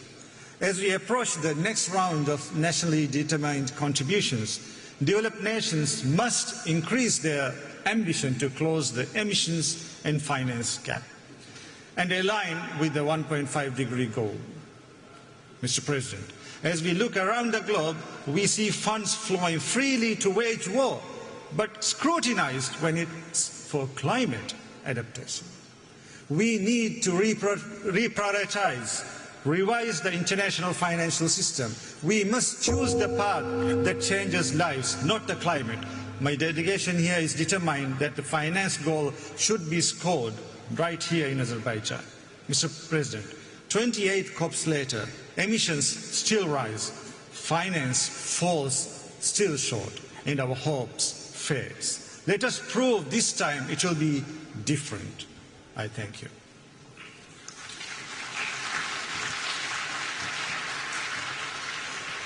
Thank you, Your Excellency. It is my pleasure to welcome His Excellency, Mr. Faure Essozimna Nyasingbe, President of Togo. Your Excellency, you have the floor. Excellences, Mesdames et Your Excellencies, ladies and gentlemen, heads of state and government, ladies and gentlemen, heads of delegations, distinguished delegates, ladies and gentlemen, we are here to recall a simple truth. Climate promises are no longer enough. Every year the urgency becomes greater, and every year we are approaching the point of no return, and it's important for our actions to reflect the urgency. To find our way there, I'd like to make two comments. Firstly, there's a need for genuine climate justice. That is, a shared but differentiated responsibilities among countries. Africa is paying the harshest price for climate change. We contribute small amounts in global emissions, but we incur the most severe impacts. It's our ecosystems of food security and our economies which are bearing the brunt of this crisis, and our need for climate justice can no longer be disregarded. As leaders, each and everyone's responsibility is to move beyond promises and start concrete action. Togo is ready to do its share. We've made major progress in terms of dealing with coastal erosion and reforestation and climate action based on renewed energies. But we cannot reverse the global trend alone. It is climate justice which should be the compass guiding all our discussions here, with major support funds being rolled out to support our populations and our biodiversity. This also requires that major emitters recognize once and for all explicitly this issue of climate justice in international agreements. The second point is that we need tailor-made solutions for African climate challenges. There are specificities in Africa regarding the climate crisis, as well as a disproportionate effort. And very often, the profiles in our countries are different from those elsewhere. We also need to recognize that climate adaptation poses unique challenges for developing economies and mostly rural populations. These specific challenges call for specific responses. We need solutions which are tailored to the realities of Africa, as well as mechanisms which are tailored to achieve the solutions. We cannot confine ourselves to generic, simplistic discussions or standardized solutions. That means financing the ecological regeneration of our coasts and redeveloping resilient rural infrastructure. It also means flexible forms of investment and funding which are flexible to help the developing countries, and making sure the investment is consistent with our other needs and commitments. So I therefore call for genuine climate solidarity where the financial commitments are kept and strengthened. Our solutions for climate must be thought in terms of investments in our collective future, not as temporary assistance. Thank you.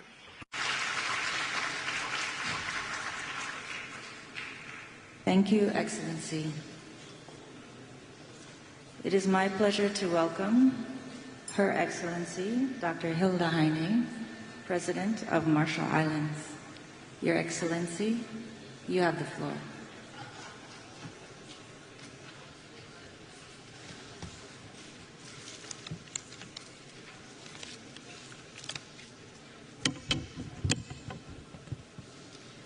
His Excellency Ilhan Aliyev, President of Azerbaijan, His Excellency Antonio Guterres, UN Secretary General, COP29 President Mukhtar Babayev, distinguished heads of states and governments, heads of delegations, ladies and gentlemen.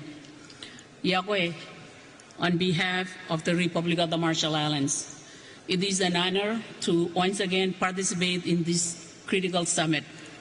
The Marshallese people are navigators. We are the descendants of those that found tiny strings of islands, atolls that just glance above the waves of the wide Pacific Ocean and made them our homes. Our forebears mapped the tides with sticks, coconut fronds, and shells.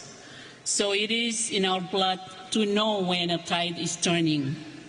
And on climate, the tide is turning today. It is no longer a question of whether the energy transition will occur, but how. Will it be fair and inclusive? Will it be fast enough? Will those that defy our agreements to transition away from fossil fuels and go home to pump more oil, extract more gas, and mine more coal be held to account? Time will judge those that fail to make the transition. Some may fail because of denial and delusions, the misplaced idea that their country somehow will be immune, the fallacy that their short-term interests are worth the destruction on their doorstep, and that they will escape without blame. Other risks falling behind because they lack the resources to make the transition happen. In the Marshall Islands, we have a vision for a future with clean energy and the resilience to withstand climate impacts. But to make that vision a reality, we need much more money, and we need it much faster. Our National Adaptation Plan sets out a pathway for our entire nation to become resilient in the face of the climate crisis. As one of the most vulnerable places on the planet, every aspect of our lives will change, from infrastructure to education to healthcare to our economy and culture, to protect our right to live in our homelands and exercise our right to self-determination. We cannot do this by cobbling together project-based funding, waiting for support that takes years to arrive. By improving access, coordinating processes, and reducing choke points, donors can put decisions in our hands where they belong. We've shown that with cooperation, we deliver. In collaboration with Germany and South Korea, a new innovative low-carbon cargo ship, the Suriname, has joined our domestic fleet that will have 80% lower CO2 emissions than comparable ships. The Republic of the Marshall Islands will soon submit a new enhanced NDC. Let me be clear. We have only received half of the finance we need to deliver our last NDC. But we will develop and submit a new one because we know that this system only works when everyone continues to strive and plays their part. but those parts are not all equal. Our contribution to global emission is tiny. Major emitters, members of the G20, if we can do it, so can you.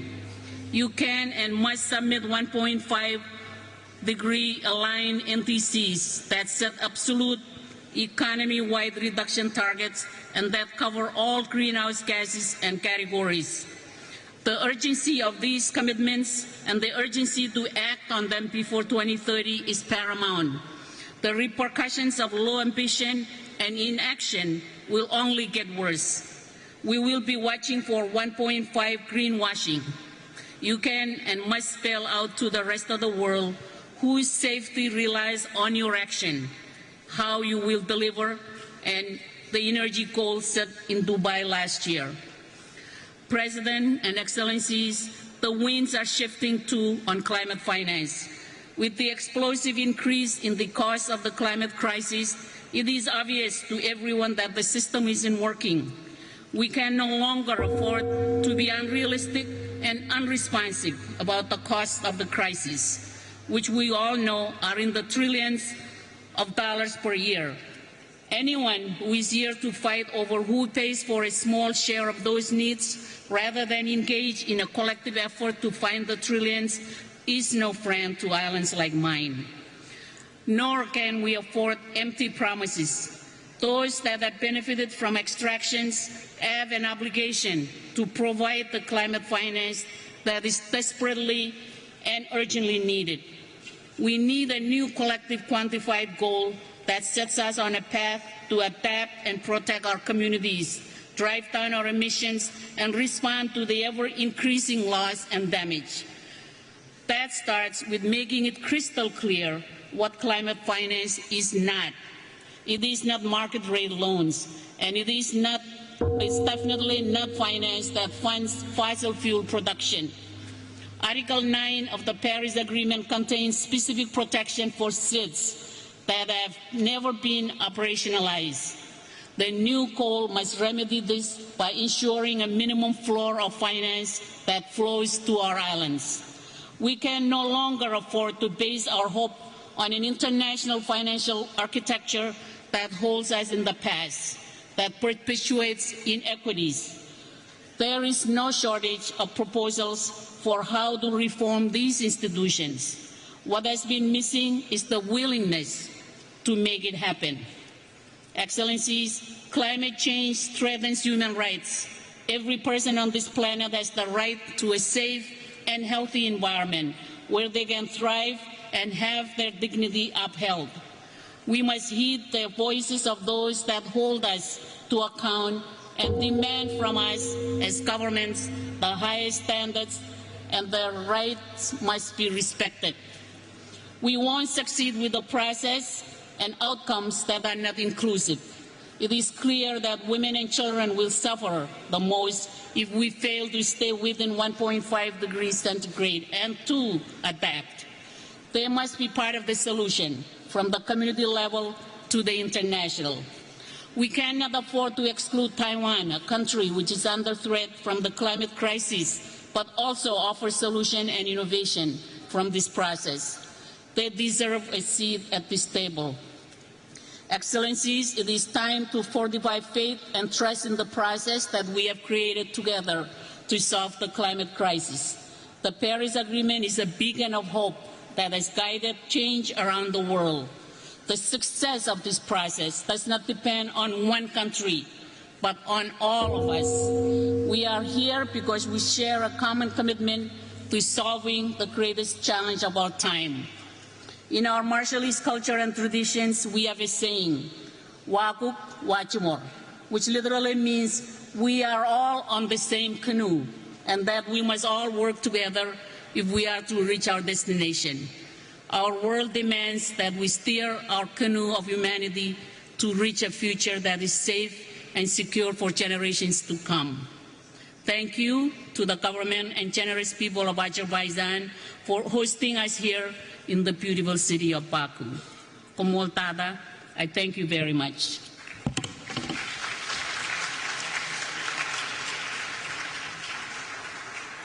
Thank you, Your Excellency. It is my pleasure to welcome His Excellency Mr. Nikos Christodoulidis, President of Cyprus. Your Excellency, you have the floor. Excellencies, at the outset, I would like to extend my gratitude to the government of Azerbaijan for hosting COP29. Today, the world's attention is focused on our deliberations here in Baku, as the outcomes of this conference are critical to our shared commitment to securing a sustainable future for our planet. Dear friends, I address you today with feelings of honor, but also of great concern. We stand at a critical juncture as the impacts of climate change are intensifying with alarming speed. In the Mediterranean region, we are witnessing a rise in extreme weather events, raging wildfires, severe and prolonged droughts, extreme heats, sea level rise and catastrophic, deadly flooding, as we very recently saw happening in Spain. Speaking also from my own country experience, these extreme weather events are impacting our ecosystem, our economies, including agriculture and tourism, our communities and the quality of life of our people. They act as a stark warning and also are highlighting the urgent need for decisive, coordinated action. We need immediate, targeted responses at both the national and regional levels. My country has taken proactive steps by implementing a national adaptation strategy since 2017. We are currently updating this strategy in order to strengthen our capacity to manage complex and interlinked climate risk. Despite our small carbon footprint, Cyprus is committed to contributing to global emissions reduction. Within the European Union framework, we submitted an enhanced nationally determined contribution in 2020, pledging to reduce greenhouse gas emissions by at least 55% by 2020 compared to the 1990 levels, and the European Union as a whole remains resolute in its legally binding commitment to achieve net zero emissions by 2050. At regional level, my country recently relaunched the Eastern Mediterranean and Middle East Climate Change Initiative, aiming to develop synergies to mitigate the impact of climate change with focus on cross-border projects. Dear friends, it is crystal clear that government action alone is not enough. We also need to engage our societies, our citizens, our businesses in this collective mission and fundamentally rethink the relationship between our economies and nature. Green investments, the transformation of the energy and industrial sectors, and the eventual decarbonization across sectors can be the answer to more competitive and healthier markets. Excellencies, as I already stressed, only by acting collectively with urgency and ambition, we can avert the most severe consequences of climate change. With this in mind, we need to successfully conclude COP29 with a determined and forward-looking outcome, crystallizing pathways and opportunities for climate resilient and sustainable development. Before closing, dear friends, I would like to acknowledge the importance of youth. Young voices have been instrumental in pushing for an ambitious climate agenda. Let's hear their voices and let's heed their call.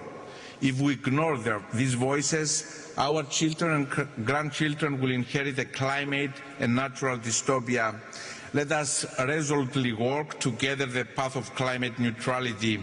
Only together we can build resilient, sustainable and green societies for the generations that will inherit our planet. Thank you very much.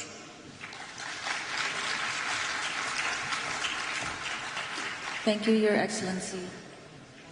It is my pleasure to welcome His Excellency Mr. Peter Pellegrini, President of Slovakia. Your Excellency, you have the floor.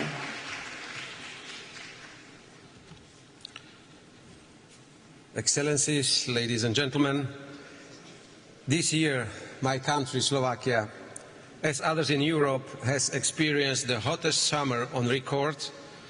It brought heavy rains and devastating floods. The greenhouse the greenhouse gas concentrations are the highest in the humankind. We have crossed critical 1.5 Celsius degrees in 12 consecutive months. And this gives us a real taste of what the planet can become. Climate change accelerates, so it's the detrimental effects on our planet. Longer we wait, more we can lose in terms of lives, ecosystems, and economies. Esteemed colleagues, in face of climate change danger, every single country is too small. True commitment of all to multilateralism is badly needed. Let us ask, can we succeed without all the biggest economies and polluters stepping up? Developing countries need our solidarity. Can they succeed if our approach to financing and its contributors remain the same? Everyone needs to speed up. My country does. We cut our emissions by almost 50% since 1990. In the energy sector, we shut down our last coal mine in 2023 and remaining 2 coal power plants recently. It's a big step towards full phase-out of coal from our power generation. At this COP, Slovakia joins the call to action for no new coal. Soon, my country's electricity will come from low-emission sources by 90%, mainly nuclear and renewables. We will also become its net exporter, and already we help Ukraine, which lacks electricity due to Russian aggression. For Slovakia, the second largest producer in Europe, nuclear is crucial on path towards neutrality. In innovations, we want to go beyond small modular reactors. Only around 40% of nuclear fuel we can turn into energy in current large-scale reactors. We want to become leader in multiple reuse of this spent fuel. This could be a real breakthrough in energy security or costly nuclear waste storage. We could secure enough energy for many generations to come. Till end of this decade, my country plans to reduce emissions at least by 55%. To achieve it, we will invest €14 billion to decarbonize sectors, increase renewables, and to advance our resilience. I am advocate of the rational choice that do not harm the working people, the most vulnerable, our competitiveness and prosperity. If we lose trust of our citizens as politicians, we cannot succeed. Slovakia pledged to contribute €2.2 million to the Green Climate Fund by 2027. Our climate finance grow. It helps our developing partners to build their cleaner future and their resilience to climate adversity. Colleagues, I wish this COP and its presidency a progress towards meaningful climate action in line with the global stocktake along all standards of the Paris Agreement for sustainable well-being of and at our planet. Thank you very much.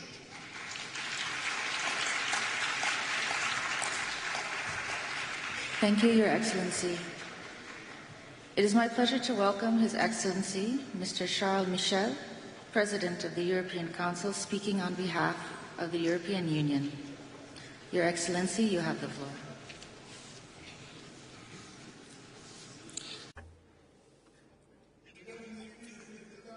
Heads of State and Government, Heads of Delegation, Your Excellencies, in your respective capacities, the world is on the razor's edge.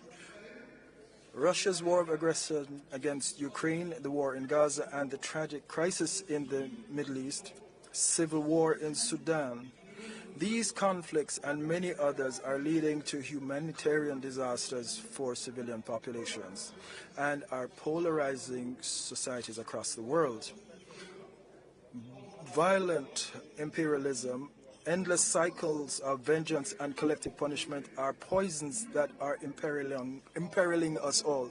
The European Union believes deeply in a world that is rules-based, the strength of law and not the law of strength. Ladies and gentlemen, each week somewhere in the world we have to deal with the devastating consequences of climate change. This climate threat is an existential threat to humanity, and it is our responsibility as human beings to wage for this war against nature, and some are more responsible than others, and they are known as the developed countries. And this is how the Paris Agreement should be our peace treaty with nature. The principle of cooperation should govern our implementation of this agreement. Boldness rather than procrastination, solidarity instead of selfishness, ambition instead of surrender. We must go for the survival instinct rather than burying our heads in the sand. You can count on the European Union. We are stepping up to the plate with financing, $31 billion. That is more than our fair share, and we are calling on everyone to follow our example, including the G7 emerging countries. We stress the need to broaden the donor base, and we must have more contributors. We must meet this ambitious objective.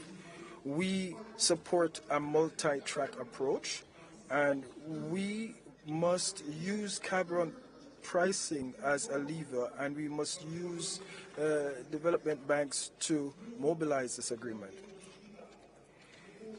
The euro is the currency of the climate, and we are determined to support developing countries, and we are doing so with our partnership for an equitable and just energy transition. South Africa and other countries, along with Indonesia, are the ones that we're supporting. A few weeks ago, in New York, we went against the grain and we agreed on the pact for the future at a dark moment for multilateralism. And this is a ray of hope, and we hope that this COP will be one of confidence, determination, and the COP that will walk the talk. You can count on the European Union. Thank you.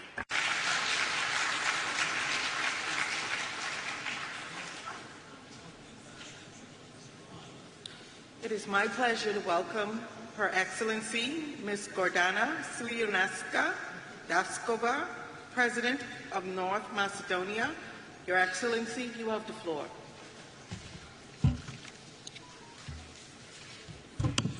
Mr. President, Excellencies, ladies and gentlemen, let me thank the Republic of Azerbaijan and the President Aliyev for hosting, in my opinion, this urgent conference.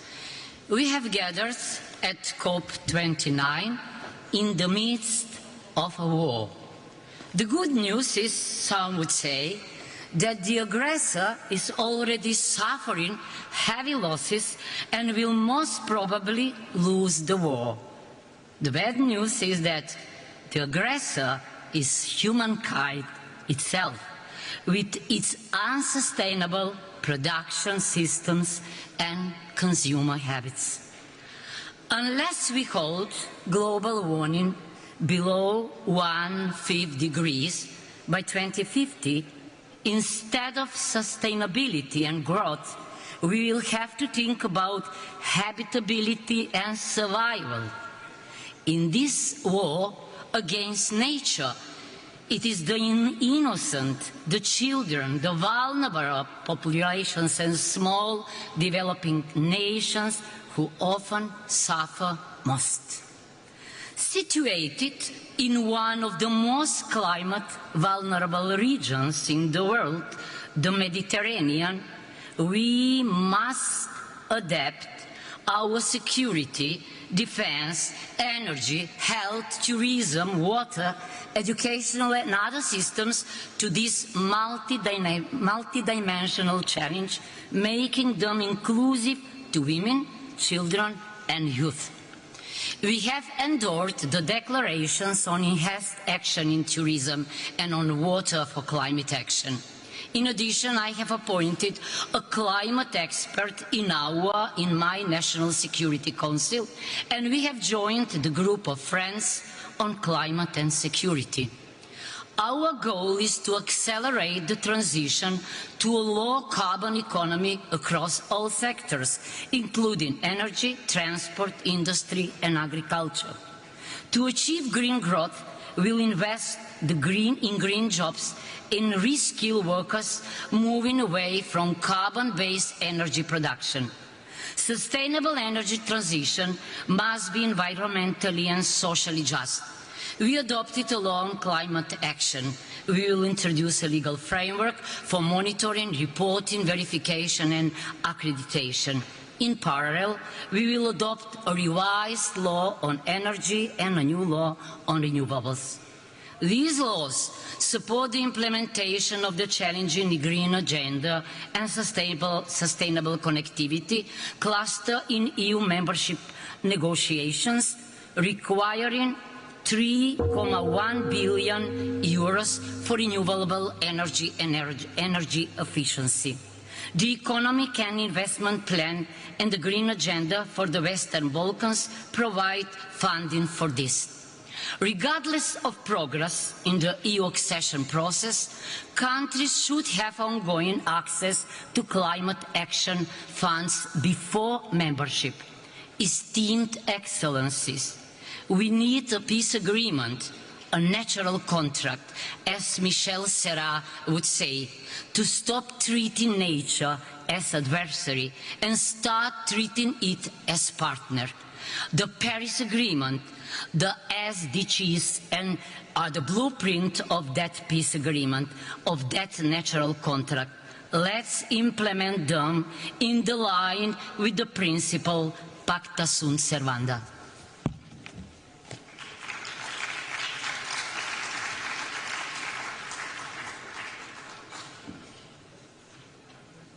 Thank you, Your Excellency. It is my pleasure to welcome His Excellency, Mr. Alexander Stubb, President of Finland. Your Excellency, you have the floor. Thank you, Madam Chair, ladies and gentlemen, Excellencies and colleagues.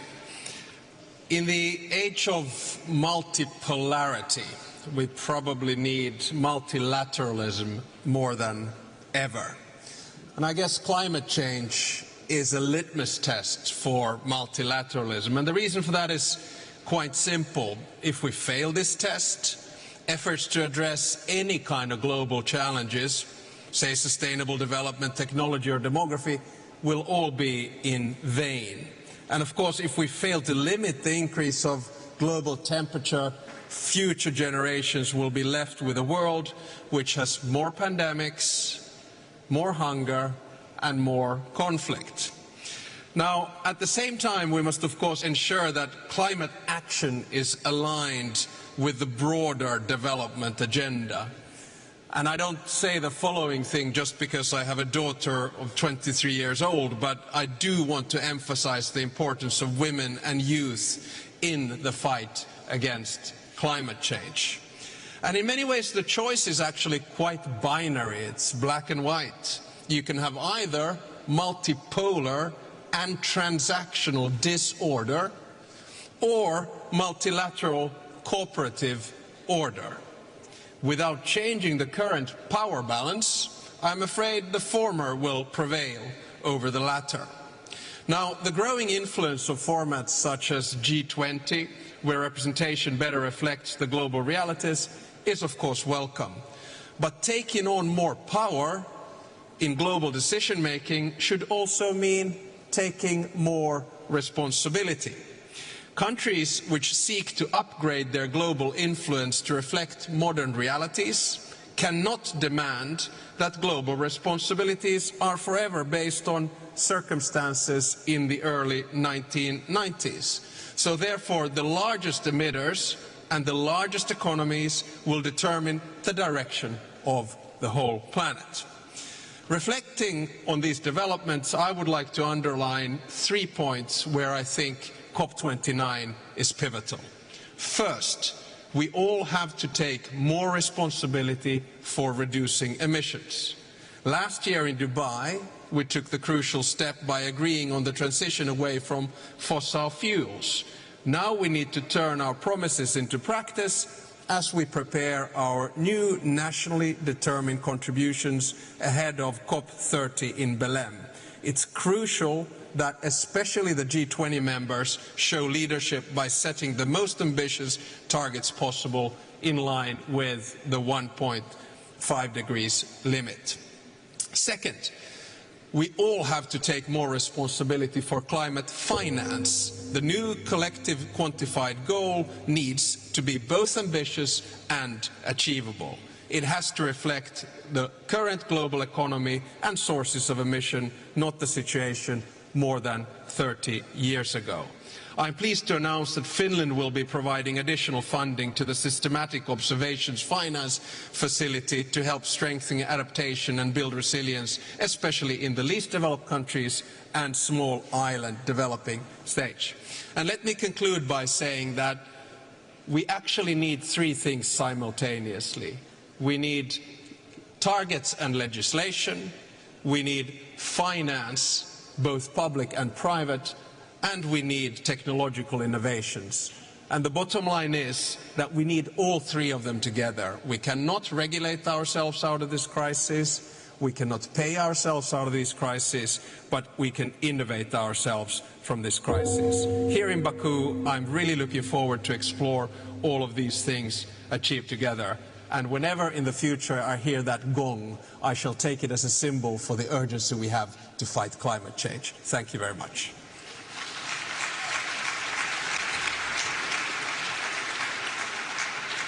Thank you, Your Excellency.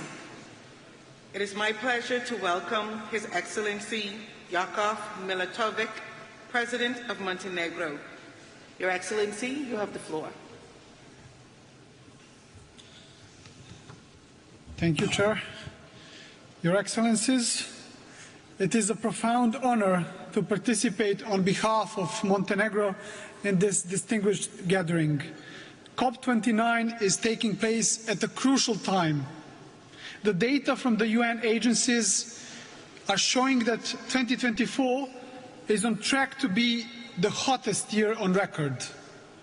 The negative consequences of the climate change are increasingly impacting communities worldwide, with Montenegro being no exception, thus underscoring the urgent need for climate action. Since the early 1990s, Montenegro's commitment to aligning national policies with international sustainability standards has been evident, especially when the country became the first nation in the world to establish its status as an ecological state within our own constitution, thus pledging to integrate all environmental considerations across areas of national governance. Although our share in global CO2 emissions is negligible and Montenegro's contribution to environmental goals may seem modest in a global context, this does not exempt us from the responsibility to contribute to collective efforts towards carbon neutrality. As an EU candidate country, Montenegro aligns its policies with those of the EU, and as such, we have committed to sharing the climate ambition expressed in the European Green Agenda. Through our NDCs, Montenegro has pledged to reduce greenhouse gas emissions by 35% by 2030 compared to 1990 levels. And as the goal is assessed to have been already achieved, the country is planning to raise the target to 55%, while the policymakers are actively exploring ways to further enhance this goal. In parallel, Montenegro is actively investing in renewable energy infrastructure, including the development of wind farms and solar energy panels, while the plans for doubling the capacity of the undersea electricity connection with Italy is already being planned, thus positioning Montenegro as a unique link between the Balkan and Italian electricity systems. The country is accelerating the implementation of energy efficiency initiatives, especially within public institutions, and these efforts are being supported by major international organizations. Montenegro has also emerged as a regional leader in innovative financing mechanisms for sustainable development. Building on existing institutions like the Eco Fund, the country has, in partnership with the UN office in Montenegro, introduced what we call Sustainable Development Goals Acceleration Fund, thus creating a unique and powerful tool for fostering partnerships that represent a new generation of financing for SDGs. Ladies and gentlemen, to conclude, on the path to carbon neutrality, we must remain committed to just transition. Dear colleagues, time is the most precious resource at our disposal, and every day counts as crucial in our collective pursuit of a climate-resilient economy. Collaboration is essential in this endeavour, so I urge us all to leave this event with a renewed sense of urgency and commitment. Thank you very much.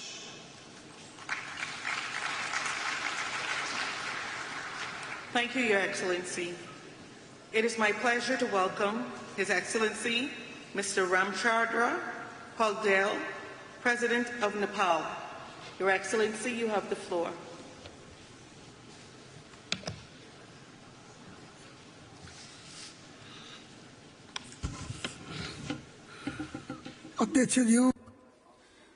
Mr. President, Excellencies, distinguished delegates, ladies and gentlemen.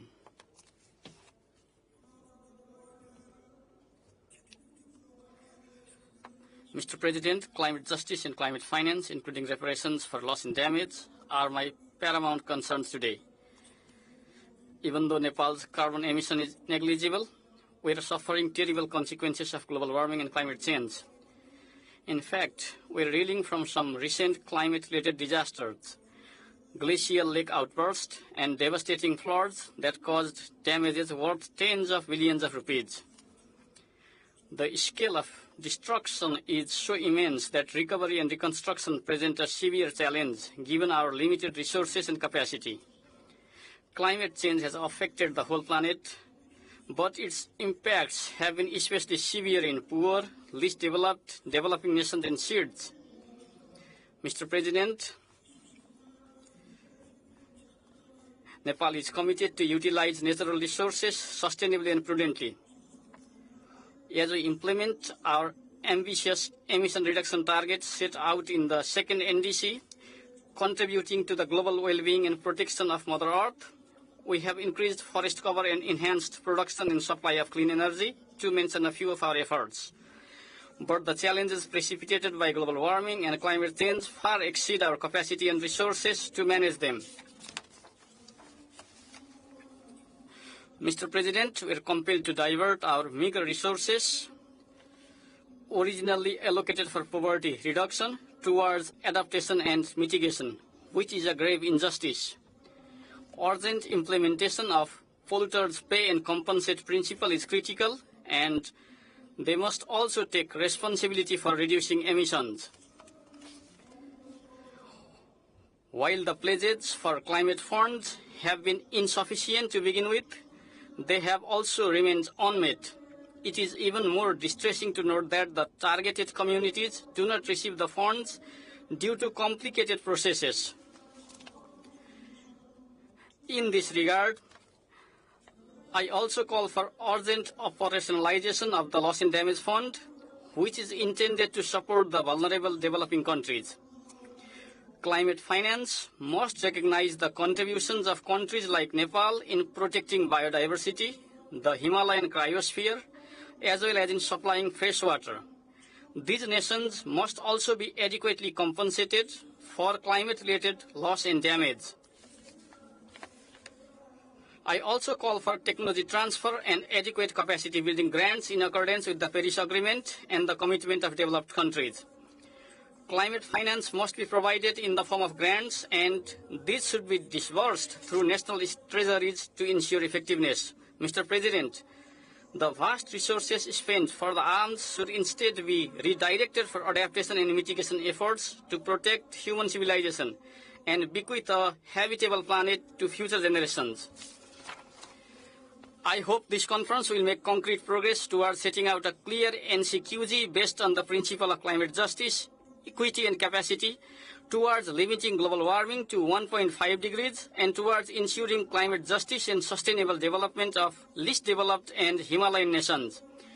As the snow-capped white mountains turn into black rocks, the world needs to recognize that the effects are not limited to the mountainous nations, but also extend to the coastal ones. Therefore, it is high time we formulate and implement integrated and holistic adaptation strategies that link mountains to the sea. Nepal is organizing Sagarmatha Sambad Everest Dialogue to advance this important concept. Finally, I reiterate that protecting Himalayas is protecting ourselves and entire humanity across the planet. Thank you for your attention.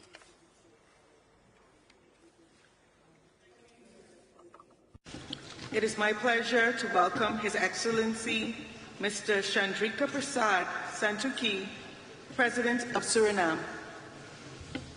His Excellency, you have the floor. Thank you, Madam President. Good afternoon.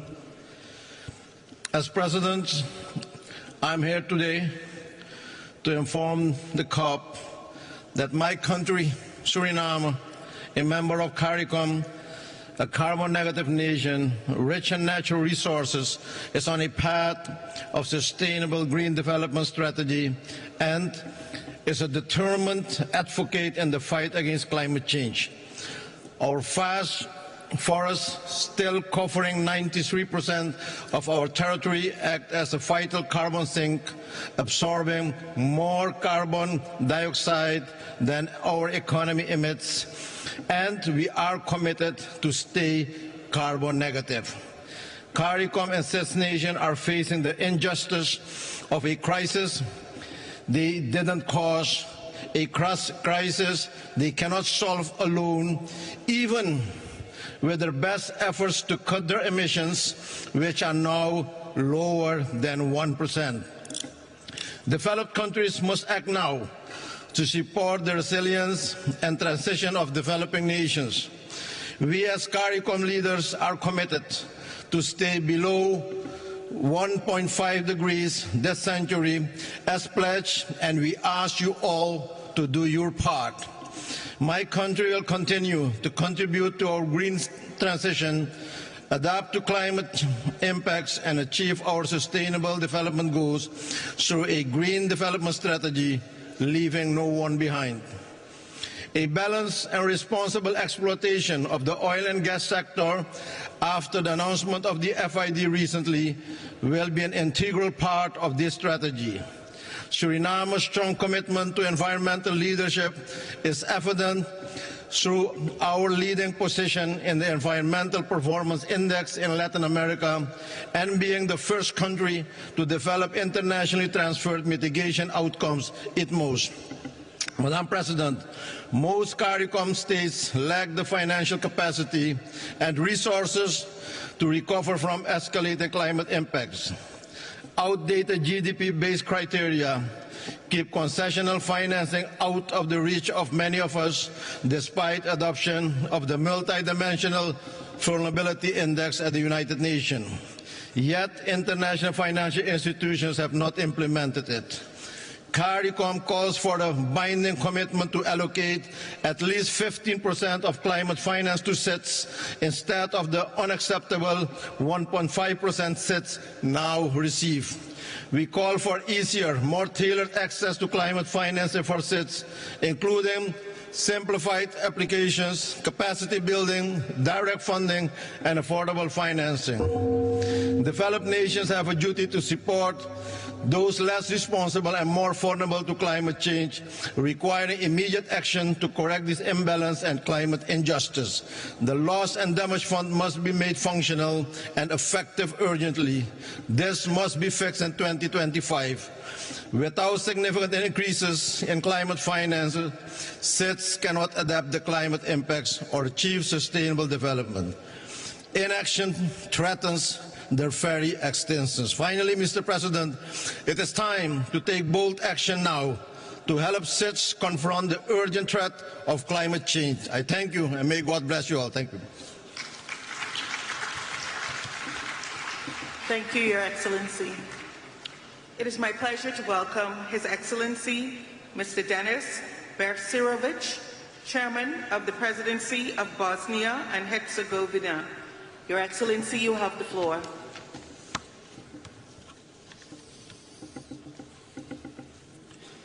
Distinguished Madam President, ladies and gentlemen, first of all, let me thank to host Azerbaijan and United Nations for organizing this important conference. The state of our planet is alarming. Accelerated climate changes are the result of irresponsible human actions. By industrializing the earth, man endangered nature and thus endangered himself. The path our civilization is currently on is leading to catastrophe. One of the key problems today is the complete erosion of moral. We are witnessing that some big countries preach heaven but practice hell. Because of such policy, both people and nature are suffering. One of the biggest obstacles in the fight against the climate crisis is state egoism.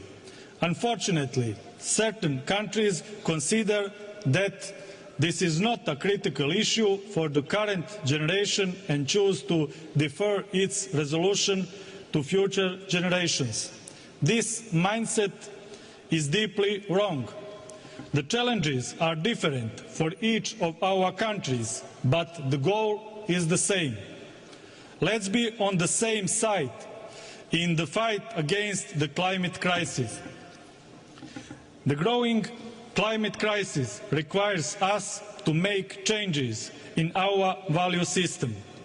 To mitigate the climate crisis, we need to focus, among other things, on more responsible policies that promote nature protection, improvement of green financing standards, strengthening climate diplomacy, educational programs that will encourage climate innovation, and empowering a new generation of climate leaders. Bosnia and Herzegovina is determined to contribute to the reduction of greenhouse gas emissions, achieve climate neutrality, carry out the energy transition, and to contribute to the implementation of the Paris Agreement on climate change.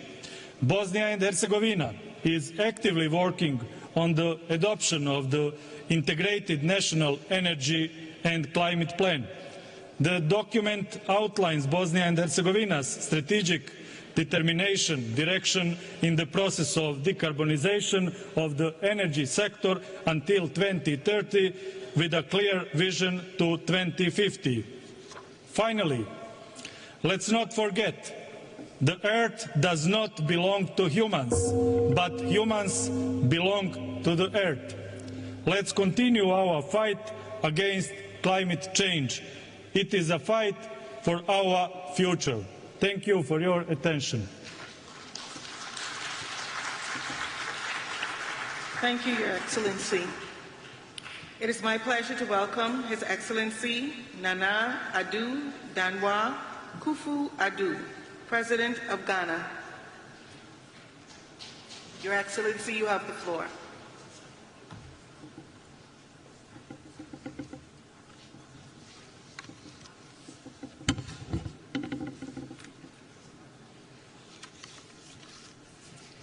Chairperson, Excellencies, distinguished leaders, Ghana thanks Azerbaijan for her warm welcome and congratulates her for assuming the chairmanship of COP with dedication to our shared future, as I attend COP for the last time as President of the Republic of Ghana.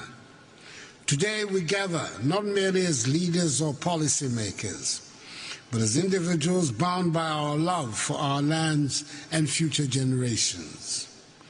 We're here to declare we stand in solidarity for a green world. For Ghana, climate change is real and immediate, affecting our farmers, coastlines, and communities. Rising temperatures and unpredictable weather threaten our livelihoods daily. Yet we respond with resilience and commitment. In 2021, Ghana submitted updated nationally determined contributions to the United Nations, encompassing 47 programs to mitigate and adapt to climate impacts. Our goal is to cut emissions by 64 million metric tons by 2030. Demanding investments between 10 and 15 billion United States dollars. Despite financial and technical hurdles, we're determined to meet the Paris Agreement's goals across agriculture, transport, forestry, energy, and other sectors. We have made strides. The Green Ghana project has planted 50 million trees, and forest restoration efforts have covered 721,000 hectares since 2017 when I came to office. 13 mitigation actions have cut annual greenhouse gas emissions by 43% since 2021. Ghana's national electric vehicle policy, backed by tax incentives, promotes sustainable mobility, and our energy transition framework steers us towards a green future. Through Article 6 of the Paris Agreement, Ghana has mobilized 800 million United States dollars by trading carbon credits with nations like Switzerland and Sweden. However, we cannot reach our climate goals alone. We call on our global partners to honor their commitments, ensuring accessible concessional financing for sustainable development in Africa without unsustainable debt. As a father and a grandfather, I question what we will leave behind. What world will we leave behind? Our children's future hinges on our decisions. That COP29 here in Azerbaijan mark a pivotal shift from dialogue to decisive action. Let us act boldly, showing future generations that we fought for them. Ghana stands united with the world for a green, resilient tomorrow. Madam Chair, thank you very much. Thank you, Your Excellency. It is my pleasure to welcome His Excellency Mr. Kurulsuk Akna, President of Mongolia. Your Excellency, you have the floor.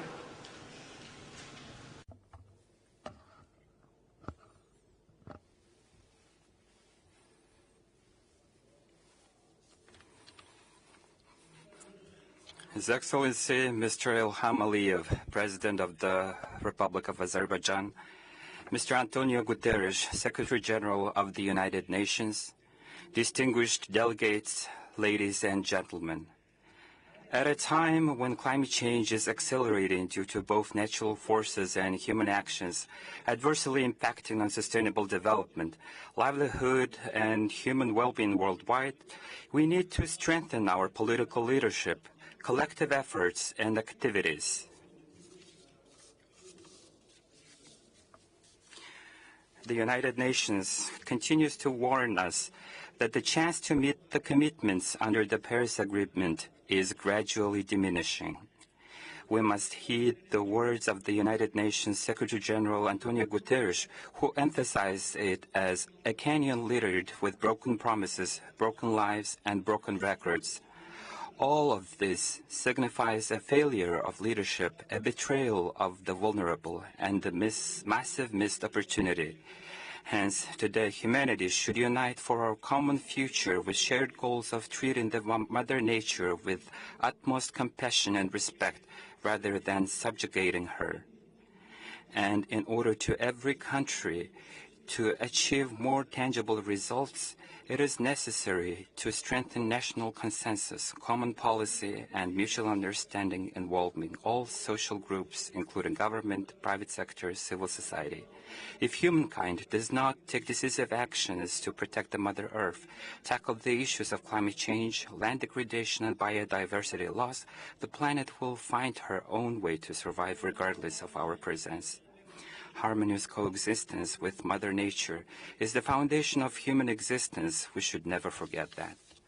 Particularly, owing the elevated debt levels, constrained domestic budgets, and limited financial resources, developing countries and those vulnerable to climate change face with financial risks in successfully fulfilling their obligations and commitments under the Paris Agreement. Therefore, I would like to emphasize that the world leaders need to take up into consideration the priorities and needs of countries, especially developing countries, and support and adopt the new collective quantified goal for climate finance at this 29th session of the Conference of the Parties to the UN Framework Convention on Climate Change, which will significantly increase climate finance. In order to successfully fulfill its commitments under the Paris Agreement, Mongolia needs to financing equal to approximately 50% of its GDP. In this regard, to enhance financing and investment in renewable energy, green agriculture, and forestry, our country is undertaking a comprehensive reform aimed at improving the legal and business environment. As such, within the framework of the Build International movement, Mongolia has expanded its international cooperation and investment while establishing a project finance for permanence for nature conservation called Eternal Mongolia. Mr. President, according to this study conducted by the UN movement, if the global community fails to meet its climate change mitigation goals by 2050, it may push up to 160 million more women and girls into poverty, and food insecurity may affect up to 240 million more women and girls.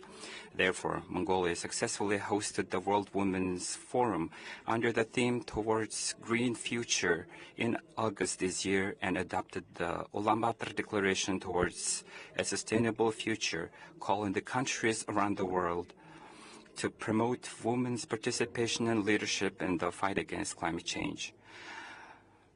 Moreover, Mongolia is putting forward an initiative to establish a global coalition on sustainable rangelands and pastoralists for the future at a time when climate change is detrimental impact the country's wide traditional pastoralism. I'm confident that this initiative will contribute to the implementation of the resolution adopted by the UN Secretary General UNGA declaring the International Year of Cooperatives in 2025 and the International Year of Rangelands of Pastoralists in 2026, and as well as the preparation of the 17th UNCCD COP in Ulaanbaatar in 2026.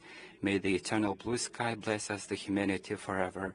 May the world be at peace. I thank you very much for your attention.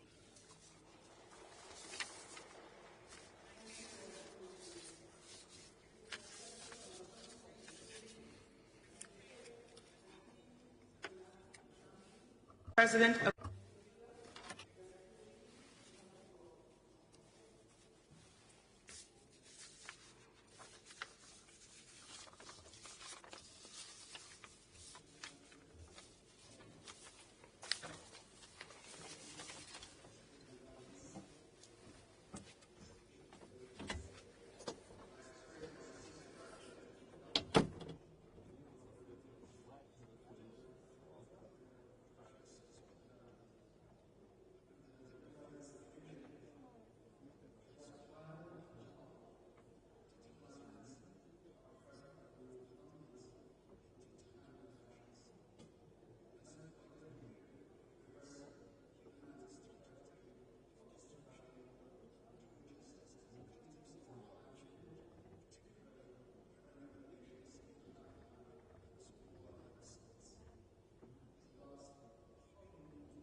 So it's essential for the Paris Agreement to be respected because this is the fundamental global convention for combating climate change. Indeed, climate change is a key priority for Sudan because it is vital to deal with it for our national development. Our country is facing aggression, whether it is from the rapid response militia, rebels, and all the consequences stemming therefrom such aggression. But these aggressions have an impact on people and on the environment. There are also non-sustainable practices which are the result of war, such as, for example, the felling of trees, an increase in pollution, as well as the destruction of infrastructure. All of that has an impact on us. Notwithstanding all of this, the government of Sudan has established a whole number of policies and plans to improve the efficiency of production and to depend less and less on fossil fuels. Ladies and gentlemen, financing, localizing, and making sustainable development financeable is something which is vital for the donor countries to help the developing countries to meet their climate change commitments. Thank you. Thank you, Your Excellency. It is my pleasure to welcome Her Excellency Ms. Mia Sandu, President of the Republic of Moldova. Your Excellency, you have the floor.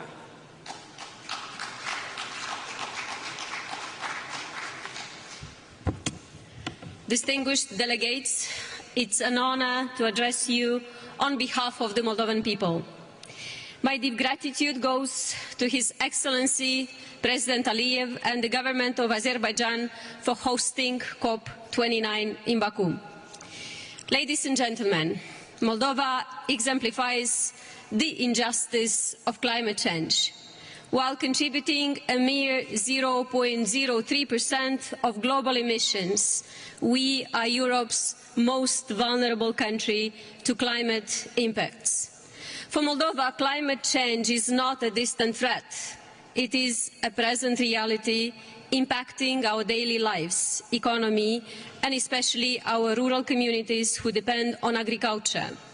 Rising temperatures, prolonged droughts, and erratic rainfall are reducing yields in crops like wheat and corn, while Moldova's vineyards, central to our economy and heritage, face new challenges.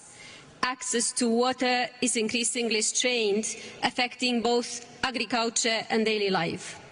Small and developing economies worldwide share this burden, often lacking the resources to recover. This underscores the urgent need for an equitable, accessible climate finance system that prioritizes vulnerable nations and builds resilience. It's only fair that we count on support from major economies. To expedite climate action, existing funds and programs must also cut through the bureaucratic delays, which can span years. In Moldova, we're doing our part. Despite multiple crises due to Russia's brutal war against Ukraine, which impacts our economy significantly, we launched a national afforestation program, an effort to expand forest cover by 5%, showing our commitment to a greener future. Despite limited resources, we pursue this goal for the health of our planet and future generations, improving air quality, biodiversity and land. The recent global energy crisis spurred us into swift action. We're reducing consumption through energy efficiency and expanding renewables. Yet, afforestation and decarbonization are costly, and with greater support, we could accelerate this existential work. Ladies and gentlemen, Time is running out. Global warming won't wait until other crises are resolved. History will judge us if we fail to act, risking vast areas of our planet becoming unlivable. Our solidarity today will shape the Earth's future. Thank you. Thank you, Your Excellency. It is my pleasure to welcome His Excellency, Mr. Geraldo Ackermann, Vice President of Brazil. Your Excellency, you have the floor.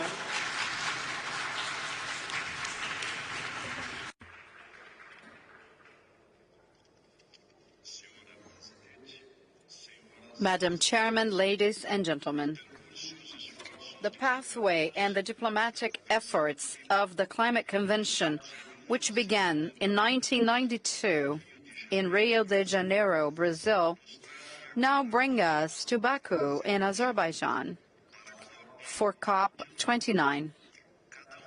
Each step along this path represents both progress and hesitations of multilateralism in the task of achieving common environmental goals and in our ability to rise to the challenges.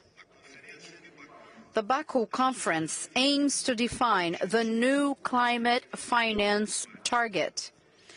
The new financial target must be ambitious in a way as to limit the temperature increase to 1.5 degrees Celsius. Baku also has the challenge to conclude carbon market negotiations and lead the way for the implementation of historic commitments achieved during COP28, in particular about energy and forests. Brazil is recognized as an environmental powerhouse, but also a leader in food security. We have the largest tropical forest in the whole wide world. We have the cleanest energy matrix among the major economies. Efficient and green agriculture. And above all, we are aware and committed to the fact that there is no future without sustainability. We are implementing the climate plan, which will serve as a guide for Brazilian climate policy until 2035. We have also signed the Pact for Ecological Transformation between the three branches of government of Brazil, with the support of which is fundamental the participation of civil society. We need concrete measures at the right pace. I will have the honor of presenting at the COP29 Brazil's NDC. Our target reflects our highest ambition to reduce emissions by up to 67% by 2035 compared to the year of 2005. Certainly ambitious, but also feasible. To do this, however, we will need to work together to ensure the appropriate conditions and means of implementation. Our NDC is much more than simply an emissions reduction target for 2035. It reflects the vision of a country that looks to the future and is determined to be a protagonist in the new global economy with renewable energy, fighting inequality, and commitment to sustainable development. The success of COP29 is fundamental to the success of COP30, which we are proud to host in Belém, in Brazil, and also for the global response to climate change. Failure to act now will cost us dearly later. On behalf of President Lula, I hope to see you next year in Brazil. Thank you. Thank you, Your Excellency. It is my pleasure to welcome His Excellency Mr. Philip Isidore Mapango, Vice President of the United Republic of Tanzania. Your Excellency, you have the floor.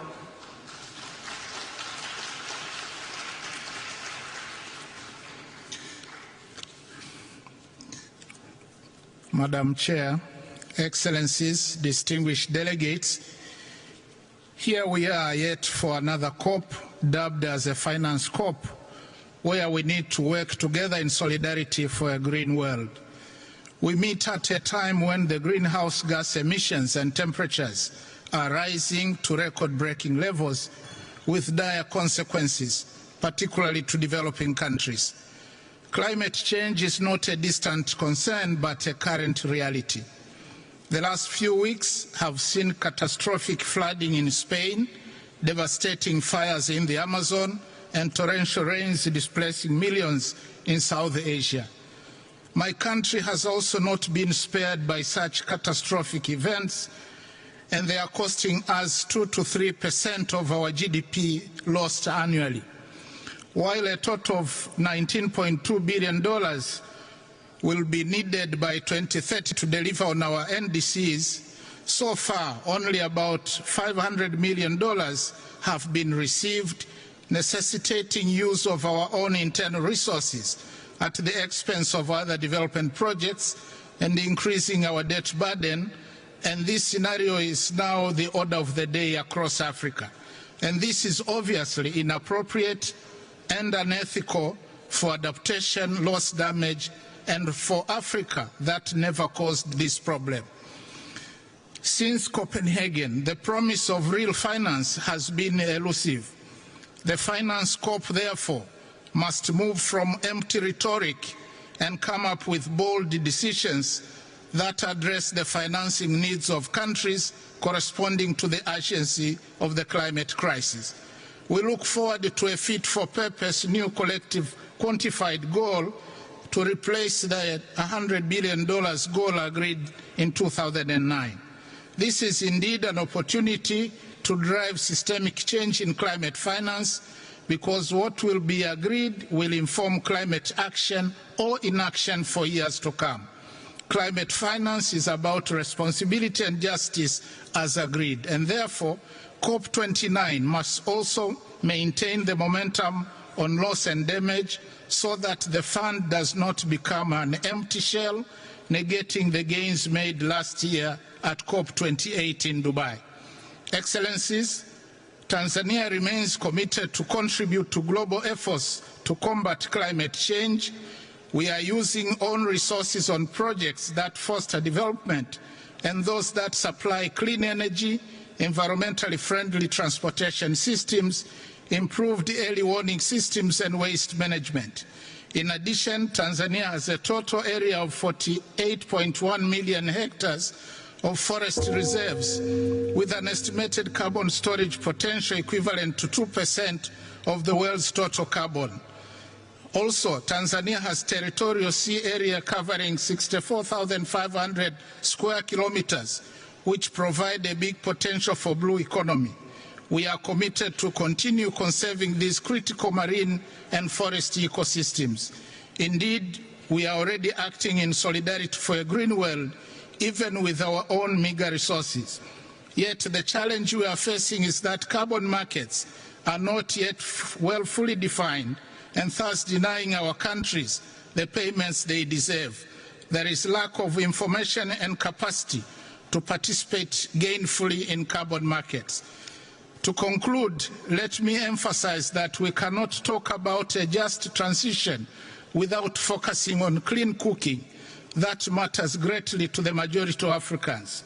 About 900 million people in Africa still cook using biomass fuels, resulting into deforestation, loss of carbon sinks, and deaths due to smoke-related diseases. For this reason, my president, Dr. Samia Suluhu Hassan, decided to champion clean cooking on the African continent, and we call on COP29 to take up clean cooking as one of the priority areas under just transition and mitigation finance discussions.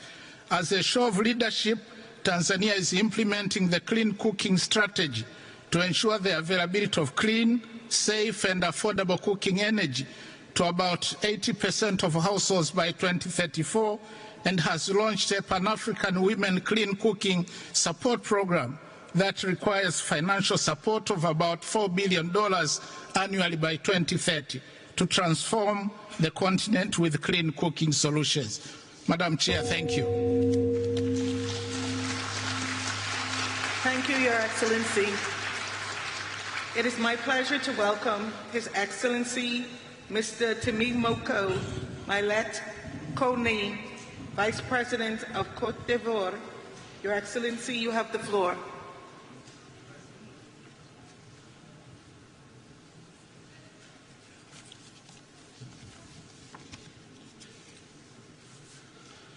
Madame la Présidente, Excellences, Mesdames et Madam Chair, President, ladies and gentlemen, our meeting is being held at a time when the climate crisis has reached an unprecedented level. The last United Nations climate report is alarming. Our planet is heating at a worrying pace, which means that the objective of 1.5 Celsius is unreachable or unlikely to be reached. We are now at a decisive juncture, and we must take rapid and collective action to tackle climate challenges which are increasingly destructive. No country, I must add, is spared. In Côte d'Ivoire, we have taken bold initiatives, and without them, we could have a 13% drop in our GDP by 2050, and almost 2 million of our peoples would dip into poverty. It is clear that the economic, social, and health consequences are inevitable if we stand without doing anything. And it's for this reason that our President Alassane Ouattara has led strong measures that confirm our commitment to the Paris Agreement. This year, we concluded with the IMF a facility for sustainability and resilience, and along with other partners, we have, including the World Bank, we have been looking into more innovative financing measures. We have also strengthened governance, and we have set up a National Commission for Climate Change and a Carbon Market Bureau. We also adopted a draft law on climate. Today, Côte d'Ivoire stands ready to join the international carbon market with emission reductions linked to the conservation of our forests. Your Excellencies, ladies and gentlemen, we must face the facts.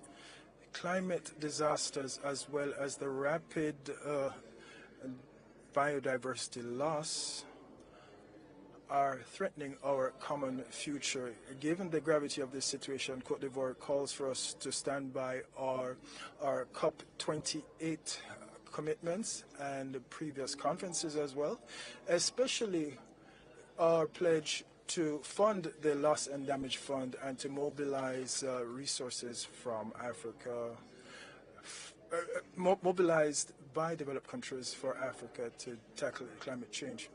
But beyond that, the major economies must drastically reduce their greenhouse gas emissions to facilitate access to climate technology and to accelerate the energy transition.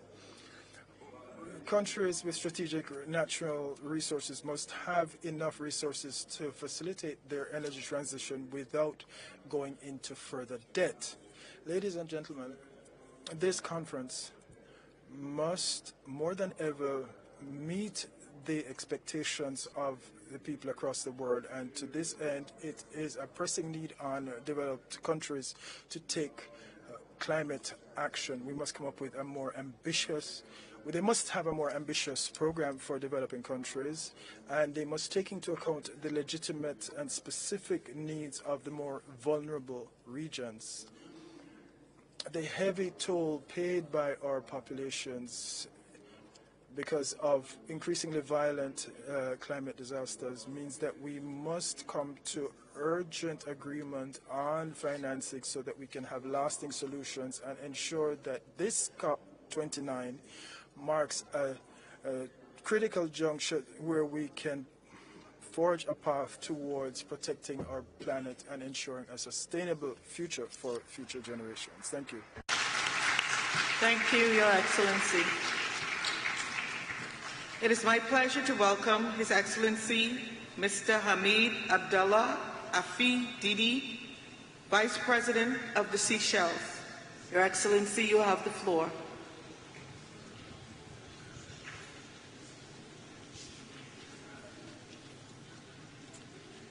Thank you, Madam President, distinguished delegates, ladies and gentlemen. It's a great privilege to stand in front of you and to present the position of Seychelles. Tiny group of islands of only 100,000 people, 115 islands. Most people live on about 3. Our land area is about 455 square kilometers. This is less than the size of Munich in Germany. But our maritime area is 1.374 million square kilometers. This is the size of France and Turkey put together. So 100,000 people managing a huge maritime space the size of France and Turkey. What are we doing in Seychelles to protect the environment and to protect the planet? Madam Chair, the UN has set all of us countries goals that we have to protect 30% of our land, fresh water, and our oceans by 2030. 30%. Of our little amount of land, we've protected half already. Of that huge expanse of sea that we have, we've already protected 32%. In other words, we have achieved the UN 30 by 30 4 years ago. So the Seychelles has performed. And in fact, of the sea area that we're protecting, there's an area called Saya de Mala, which is the size of Switzerland. And it's actually a seagrass meadow. What does it do? It absorbs carbon emission. So our output, we emit about 600,000 tons, but our seagrass meadow absorbs 18 million tons. So in other words, for every ton that we put out, we absorb 30 tons from the rest of the world. Having done all of that, what do we find? Rising sea level. It's threatening our port, our airport, our housing infrastructure, our fuel farm, our power station, our courts. Everything is being threatened. We have to relocate our houses. We have to relocate infrastructure. It may cost us $15 to $20 million to relocate houses, $15 to $20 million to relocate infrastructure. Where will we get the money for this? Well, there's been a lot of pledges through COP28, 27, 26, now 29, and adaptation fund, the loss and damage fund, $700 million, but the mechanisms aren't clear. What Seychelles is asking COP29, let's make this a resolution that we shall ask that the mechanisms to release those funds be decided. Just like the gong just went now, if this could have been done every time it made a boom, we could have released $1 million. I think this afternoon Seychelles would have had all the money that it needed to restore a lot of its damaged environment. So I say to COP29, and I say to the world, let us do all we can to put the words into action. There are countries punching way above their weight. Seychelles is doing its best to help the world. Please help us. Let's make these promises become a reality. Thank you very much. Thank you, Your Excellency. It is my pleasure to welcome Her Excellency Ms. Esperanza Maria Ecuador Francisco de Costa, Vice President of Angola. Your Excellency, you have the floor.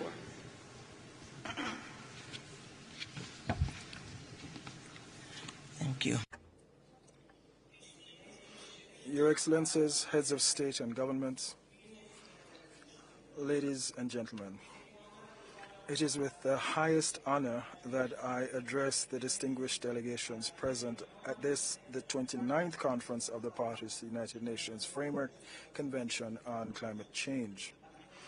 Conveying the greetings of His Excellency João Manuel Gonçalves Lourenço, President of the Republic of Angola, whom I have the honor to express our gratitude to represent at this event. Taking this opportunity, allow me to express our gratitude to His Excellency Ilham Aliyev, President of the Republic of Azerbaijan, for the hospitality extended us since the arrival of our delegation in this beautiful city of Baku. I also commend the Secretariat for the hard work and dialogues maintained, which have allowed us to bring closer the importance of the global milestones attained since the signing of the Paris Agreement and previous conferences. Each conference of the parties is an opportunity to protect the progress achieved at COP20 and turn the commitments made into concrete actions. We will only be able to meet the goals of the Paris Agreement if all countries have the means to accelerate climate change, mitigation, and adaptation measures. We consider it essential to make greater efforts to rapidly increase adaptation financing and ensure that international carbon markets do work for everyone. Create mechanisms to monitor and ensure that pledged funds are dispersed, as well as fully operationalize the loss and damage fund, identifying simplified and efficient access mechanisms for financing to developing countries which are the most affected by climate impacts.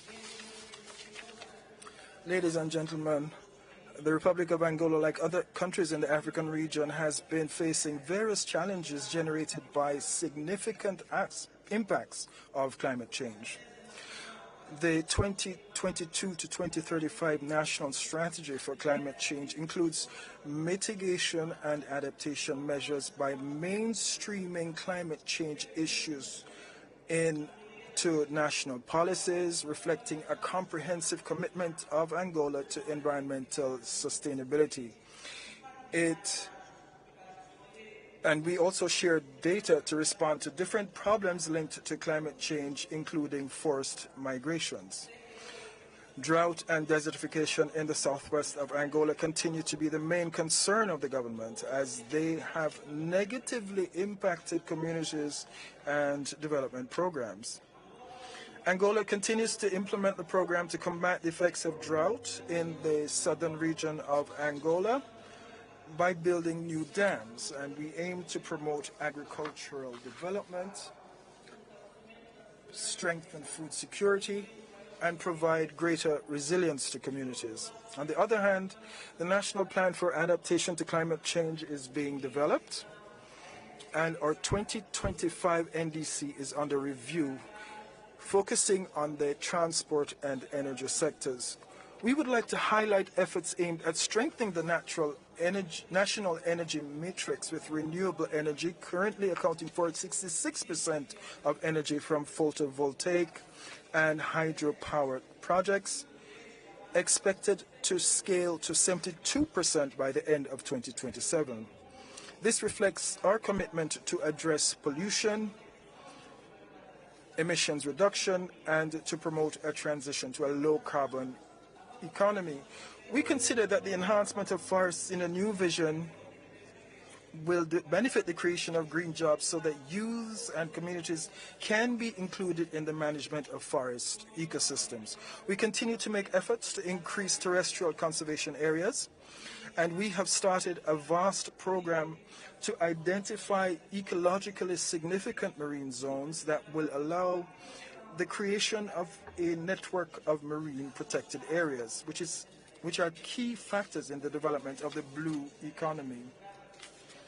Thus, we have devised differentiated strategies, programs, and projects to intensify global commitments to climate goals, while simultaneously ensuring the improvement of living conditions for our populations, reducing poverty, and equally fostering an environment of harmony in the Southern African region through fruitful cooperation by shared management of transboundary water resources. Ladies and gentlemen, our goals cannot be achieved amidst tensions and conflicts arising in the international context.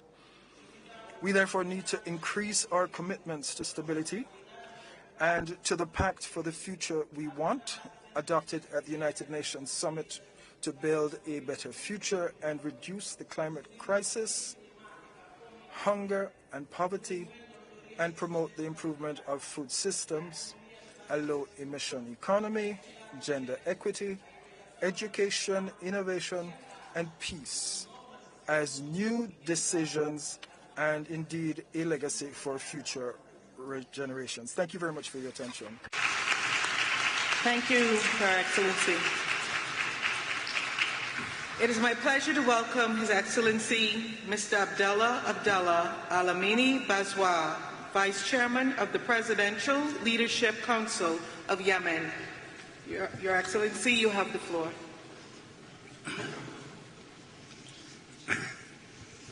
فخامة الرئيس إلهام علييف رئيس جمهورية أذربيجان. Your Excellency, President Aliyev, President of Azerbaijan, ladies and gentlemen, heads of government, Secretary General of the United Nations, ladies and gentlemen, may the peace of God be with you. First of all, I would like to express my deepest thanks to the government of Azerbaijan for the warm welcome and excellent organization of this major UN conference, which is indeed a fine opportunity to bolster international cooperation to combat climate change, which today poses a threat to humanity. And here we are in Baku with the heavy responsibility of protecting our planet.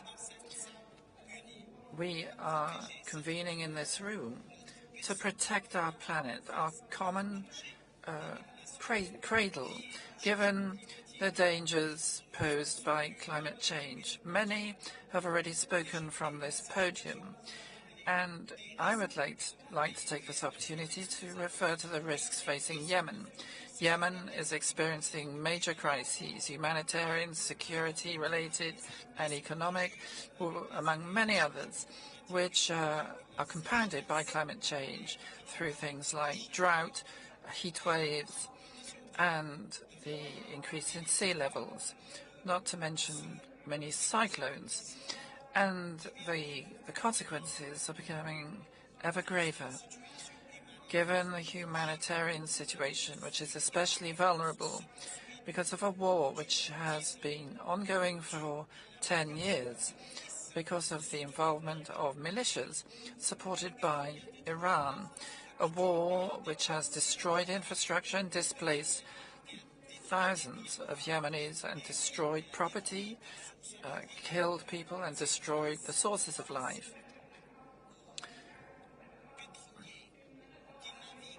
And there are constant threats to oil tankers sailing in the Red Sea. It's a war which undermines our efforts, which should, in principle, be geared to mitigating the consequences of climate change. A war which has driven many thousands into exile. Ladies and gentlemen, the Yemeni government today is standing up to these challenges with all its strength and all its resources to honor its commitments to protect the lives and dignity of Yemeni citizens in the face of terrorist groups and their followers. Our government is resolved to opt for a trailblazing strategic policy to combat climate change and to incorporate this in a comprehensive strategy, relying on capacity building and more sustainable policies, which will allow us better to deal with the need to mitigate climate change while bolstering the resilience of local communities vis-à-vis disasters, especially in the coastal areas. This is based on our sincere belief that investing to combat climate change can only strengthen peace and stability. And in conclusion, on behalf of the people of Yemen, I would like to salute Saudi Arabia and the UAE, fraternal countries who have invested hugely in our capacity to deal with climate change. And we expect similar from the international community. Madam Chair, protecting our planet and making every effort to this end must mean vanquishing war and putting an end to war. First and foremost, the Israeli aggression against Gaza, which must be brought to an end because it's a crime against life. And we restate our solidarity with all countries fighting for their freedom and justice, first and foremost, the Palestinian people who've been so patient and resolute in seeking their dignity and sovereign independence.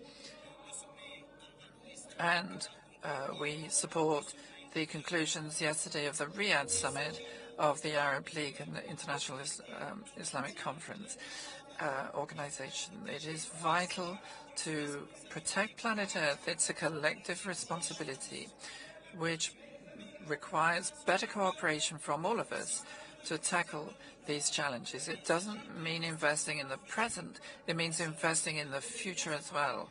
And from this COP, we aspire to the taking of decisions which may create a transition to a better future and a more stable and prosperous future. Welcome His Excellency Mr. Michael Bismuth Usi, Vice President of Malawi. Your Excellency, you have the floor.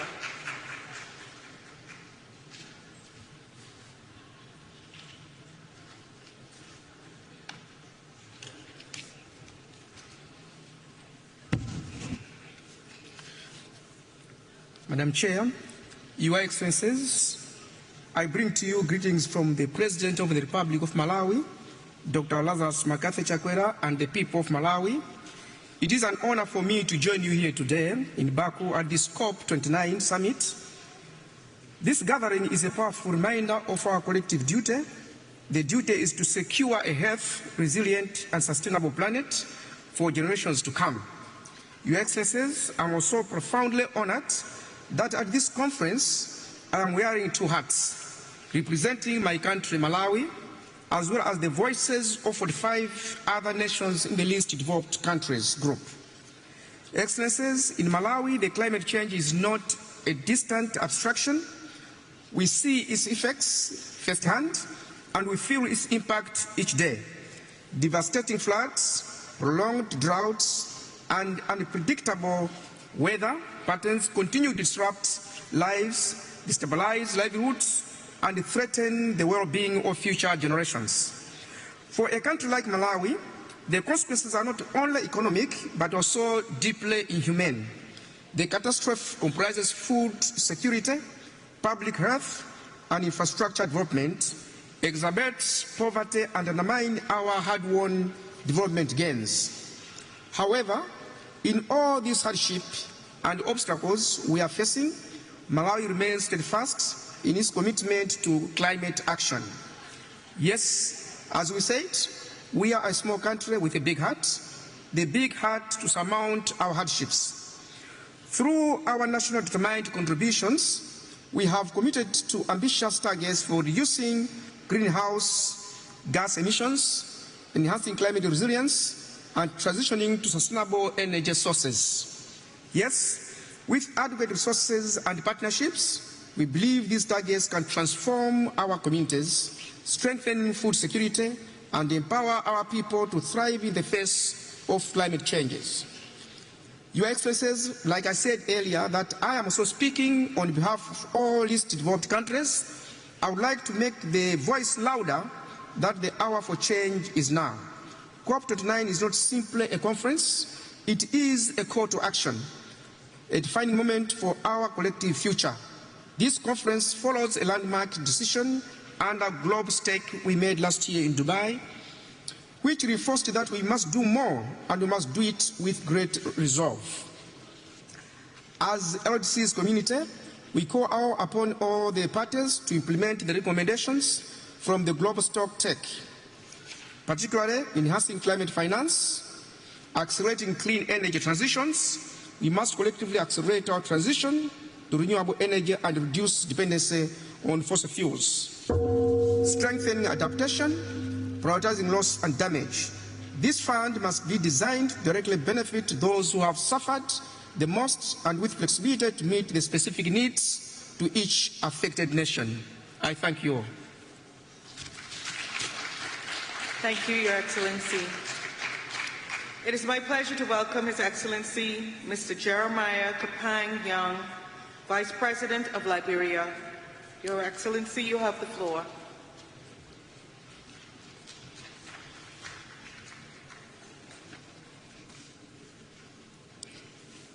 Madam President, Excellency, distinguished ladies and gentlemen, Liberia congratulates the government and people of Azerbaijan for assuming the presidency of COP29 and the warmest hospitality accorded us. I bring you greetings from Excellency Joseph Yuma Boakai, Senior President of the Republic of Liberia. Madam President, Excellency, we have gathered here in Baku to deliberate on issues of climate change and global challenges that continue to undermine national development. This year, we witnessed most of our lowlands being flooded, giving rise to loss of lives, destruction of property, and displacement of people. This is why COP29 must set the basis for loss and damage fund. We need a simple but accountable process that avoids unnecessary bureaucracy. Liberia calls for a stronger cooperative action and decision on Article 6.2, 6.4, and 6.8 at COP29, consistent with the African Group position in operationalizing carbon market and non-carbon credit mechanism. In 2021, Liberia formulated an ambitious second-generation nationally determined contribution committed to reduce greenhouse gas by 64% based on adequate financing. Excellency, I am pleased to inform this summit that Liberia will further increase her climate ambition during the formulation of the country's third-generation NDC, taking into consideration biodiversity protection, including the conservation of mangroves, freshwater ecosystem service, child rights, human mobility, and others. This means the issue of climate finance will be an integral part of the country's third-generation NDC. Therefore, I call on developed countries to increase their contribution in fulfilling the new collective quantified goal on climate financing. Madam President, Excellency, Liberia has established a national climate laboratory at the University of Liberia. This learning center is intended to build the human resource of the country in addressing climate challenges at the national level. To conclude, humanity has faced numerous problems in the past, but it is collective efforts that have kept us going. This is our time. If we hold together and speak with one voice, holding each other accountable in a fair and equitable manner, we will fight the nightmare of climate change and global warming, and we will succeed. I thank you. Thank you, Your Excellency. It is my pleasure to welcome His Excellency Mr. Prosper Bazuma Banza, Vice President of Burundi. Your Excellency, you have the floor.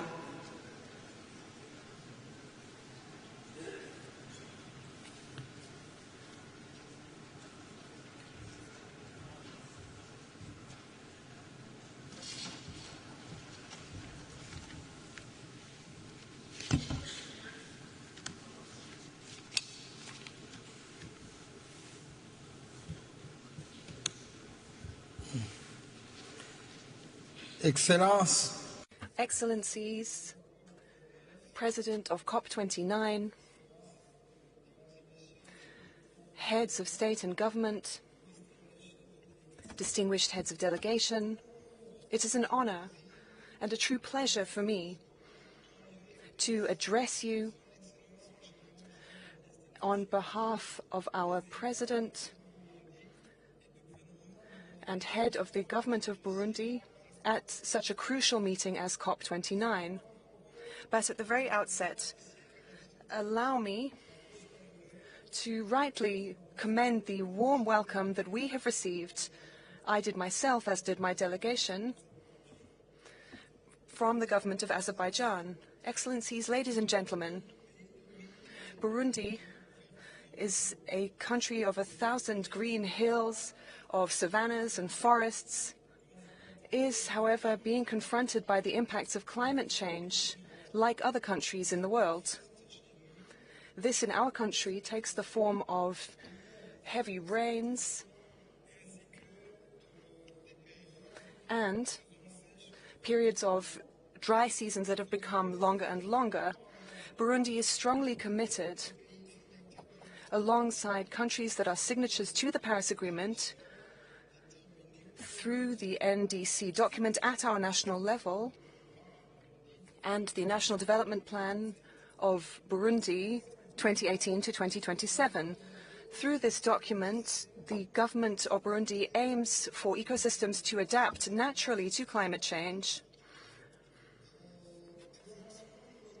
Priority actions for adaptation and mitigation to the impacts of climate change are included in all policies and programs through a multi-sectoral approach. And here, if I may, I would like to mention a program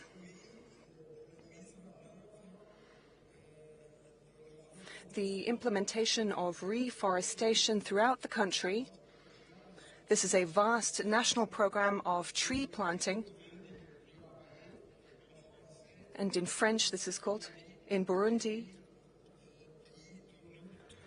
a greener country. To ensure better operationalization and effectiveness of this program, planning and monitoring tools have been developed. In addition,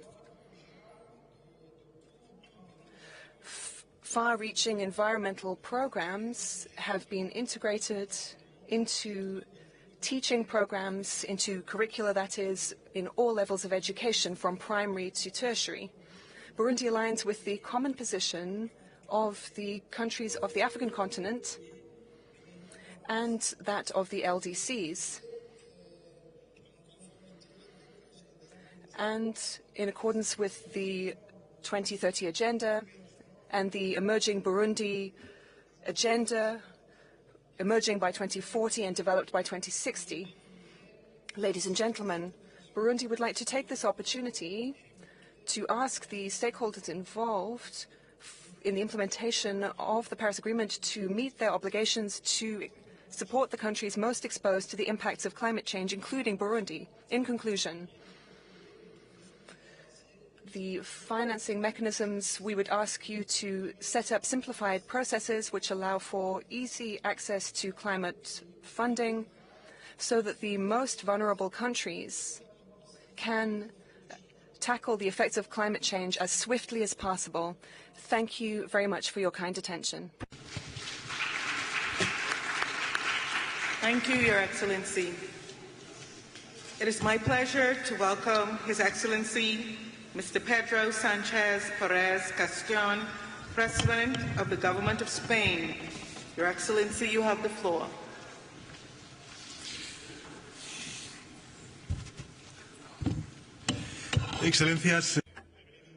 Excellencies, I've come to you to tell you a terrible truth, that we've known the science for so long, but still, some are still not accepting the fact that climate change kills. Last year, 300,000 people died, and it has just contributed to the death of over 220 of my compatriots in Spain, in the greatest natural disaster of our history.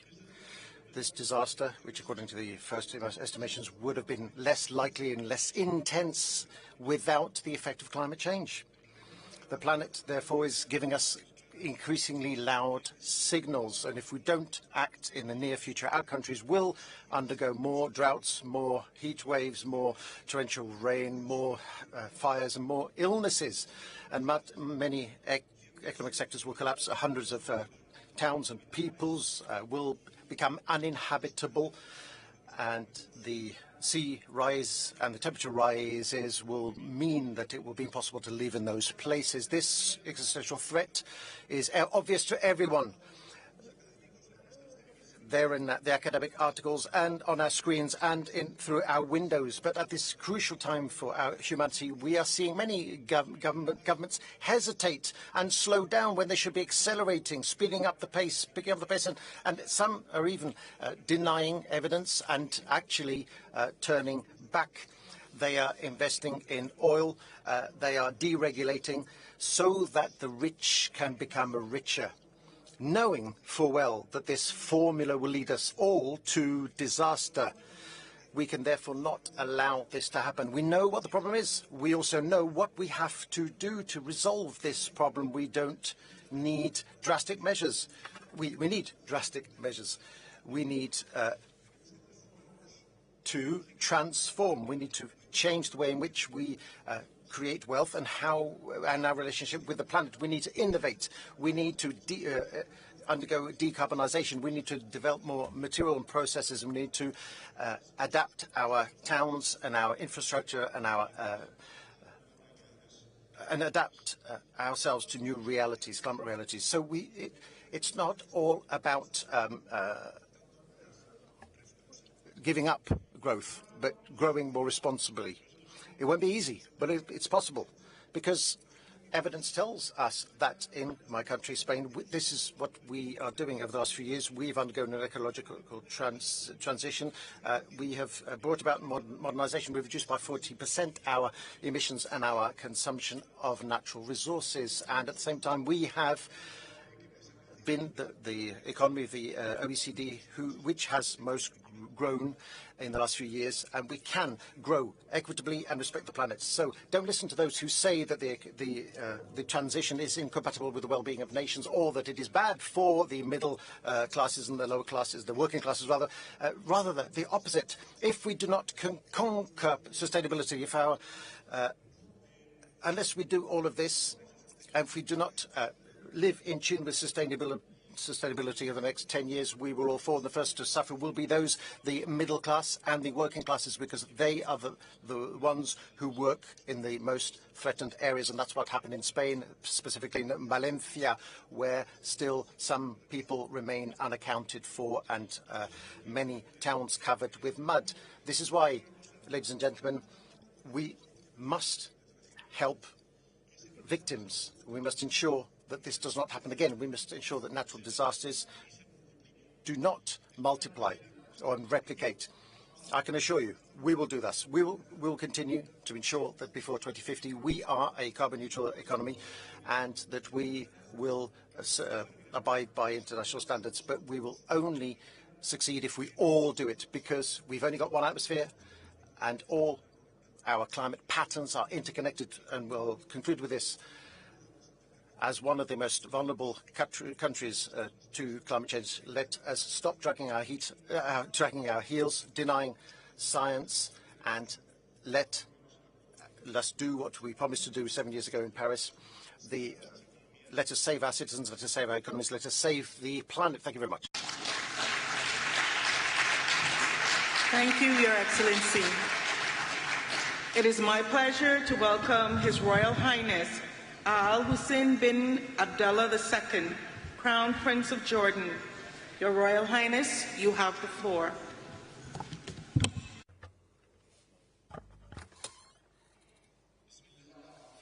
In the name of Allah, the most gracious, the most merciful. President Ilham Aliyev and the people and government of Azerbaijan for hosting this important summit. We have gathered here under the banner of solidarity, the family of nations joining as one to protect the planet we share. We all know that without common action, we are destined to fall short. Yet, we meet at a moment when faith in our ability to stand together is broken. When global norms, including the UN Charter and the Geneva Conventions, are being flouted with impunity. When trust in the international community to stand up for its own values has collapsed. When humanitarian violations are broadcast daily for the whole world to see, yet continue to be ignored and dismissed without consequence. Saving our planet must start from the premise that all lives are worth saving. The solidarity we need depends on embracing that truth. Yet, over the past 13 months, the world has stood by as thousands of Palestinians have been killed in Gaza, the majority women and children. How can we work together for our shared future when some are deemed unworthy of one? The ongoing violence in my region undermines peace and security beyond its borders. In the end, this will benefit no one. My part of the world is already exposed to the harsh realities of climate change, to heat, to drought, to loss of biodiversity. The war is compounding environmental challenges for Gaza and beyond. A recent United Nations Environment Programme study highlighted contamination of land, water and air. Sewage and waste management systems have been destroyed. Entire communities are now graveyards of debris. Another study found that rebuilding Gaza will result in total emissions higher than the annual emissions of more than 135 countries. An inclusive, just approach to the climate challenge requires that we address the links between climate, peace and security. Nowhere is this clearer than among global refugee communities and their hosts, who are some of the most vulnerable to climate change. During COP27, His Majesty King Abdullah II launched the Global Climate Refugee Nexus Initiative. 58 countries have signed on to date, and we invite others to join. 1 in every 3 people living in Jordan is a refugee, and our infrastructure is feeling the strain. We face rising demand on stressed resources and services, including water, health and education. And while we in Jordan have made significant strides in clean energy, water conservation and climate-smart agriculture, these efforts are not enough. We need to rally communities around climate action and secure a better future for our youth and generations to come. In my country, we are implementing climate policies while grappling with the impacts of conflict. Yet, we can't solve these twin crises alone. As our summit works towards a new collective quantified goal, we must prioritize refugee hosting countries, especially those in climate hotspots, and ensure that global climate financing mechanisms uphold accountability and transparency for all. Just as urgently, we must rebuild trust in the international community itself and acknowledge past failures. Our inability to collectively do what is right is turning us into passive observers, fully aware, yet unwilling to act. As His Majesty King Abdullah has said, no one is a bystander in the fight for life on Earth. That means fighting against climate change, fighting for peace, and fighting to alleviate human suffering together, because every life is worth fighting for. Thank you. Thank you, Your Excellency. It is my pleasure to welcome Her Excellency Ms. Mia Amor Mortley, Prime Minister of Barbados. Your Excellency, you have the floor. Thank you very much, Your Excellencies. It is fitting that this 29th COP should take place here in this beautiful city of Baku, standing as it does the sentinel between East and West doorway, between the global North and the global South, a bridge between the ancient, the modern, and indeed the future, with the majestic Caucasus Mountains behind us, reminding us of the heights that we must now scale in order to be successful in this process. We are in the midst of a climate crisis. We are in a season of superlatives. And the reality is that these extreme weather events that the world is facing daily suggest that humanity and the planet are hurtling towards catastrophe.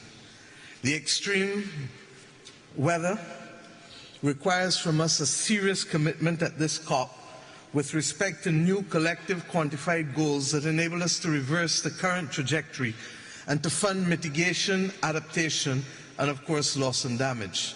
This commitment must encompass 7 critical elements. 1, the proper capitalization of the Loss and Damage Fund, and indeed the capitalization of the dedicated SIDS window in the GEF's Special Climate Change Fund. The latter remains unfunded, and the first underfunded.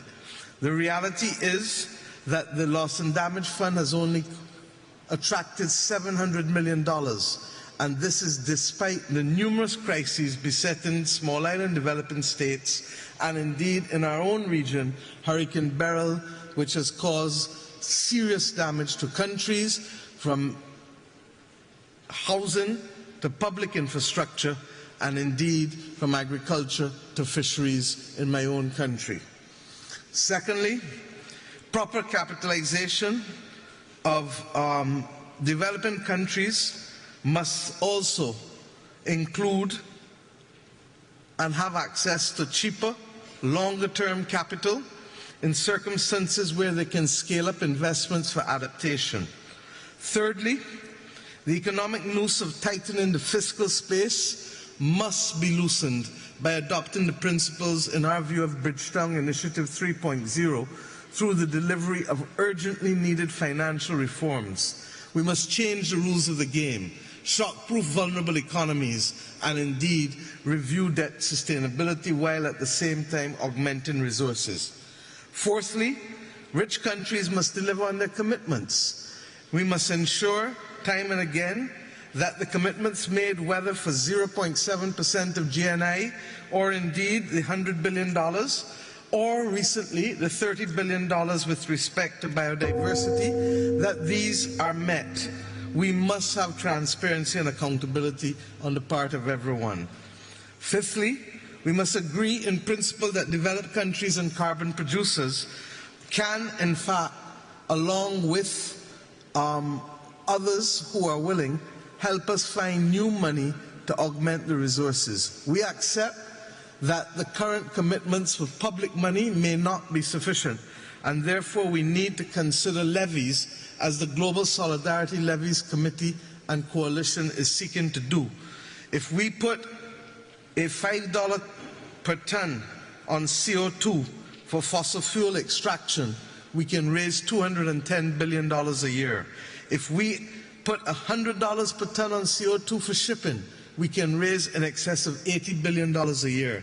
And we've not addressed aviation or indeed the elephant in the room, a 0.1% levy on all bonds and stocks that can raise us in excess of $400 billion. Sixthly, we need to deal with methane. Methane is responsible for 45% of current global warming and is 80 times as devilish as CO2 with respect to warming the planet. This makes mitigation of methane the most effective way to slow the rate of warming in our world. And I trust and pray that we can have a global methane agreement, as Pope Francis led the call earlier this year for us to see a parallel track to decarbonization. Finally, we need high-integrity carbon markets to ensure that there is fairness, and that we need a universal carbon pricing mechanism to remove the disparity between countries in the north and south. My friends, every COP must make progress irrespective of the geopolitical dynamics. There is an urgent need to reform this COP process, and I hope that we can meet that as we go forward.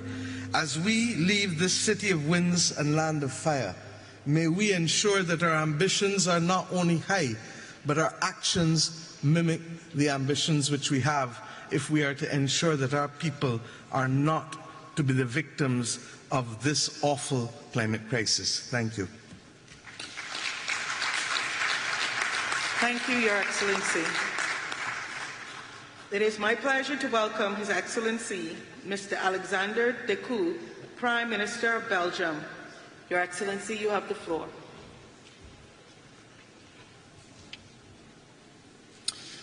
Madam President, dear colleagues, this is not a time to falter.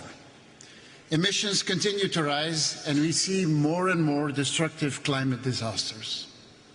There is one certainty. If we do not alter our policies, we will see an increase of 3 degrees Celsius by the end of the century. Our citizens expect us to show a way out. They want us to collaborate on a faster and more resolute decarbonization and moving away from fossil fuels. We have to be ambitious in our goals, but effective and flexible in how to achieve them. Dear colleagues, meetings like these are often perceived as talking shops. And yes, these strenuous negotiations are far from perfect. But if you compare climate policy now to a decade ago, we live in different worlds. A strong majority has embarked on the journey to net zero. Yet, many challenges remain. The safest, cleanest and cheapest energy is the one we do not use. We must do more on energy efficiency. It's a win-win. Investment in clean energy is increasing everywhere, but least developed countries are missing out. We are seeing massive amounts of renewable capacity being added to our grids, but interconnectivity and storage capacity have not followed the pace. In this climate challenge, there is no one silver bullet. There is not one solution that will fix all of our issues. We need to use everything we have. Not a policy of less, but a policy of more. More growth, more cooperation, more innovation, more investment, but affordable and achievable for everyone. This is our political objective in order to ensure a just transition. Citizens will buy electric cars and will insulate their homes, but only when it makes economic sense.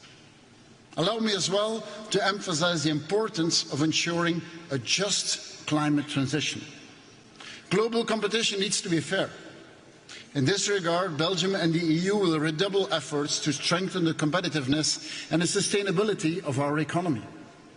A just transition also matters domestically, as a transition for our economies should leave no one behind and should ensure the creation of high-quality jobs. Ladies and gentlemen, let us turn to the objectives for COP29.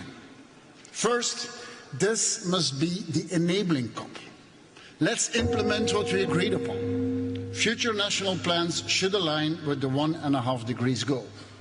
Second, this is also the financing COP. The new collective quantified finance goal will be its most important deliverable. In reaching this goal, we should prioritize the needs of the least developed and the most vulnerable countries. And only when we mobilize private actors, we will reach the trillions of investments that are needed globally. Dear colleagues, Belgium has doubled its climate finance, given mostly in grants and focused on the least developed countries. On top of this, thanks to public guarantees, we mobilized an additional €500 million to developing countries. Belgium is also an adaptation champion.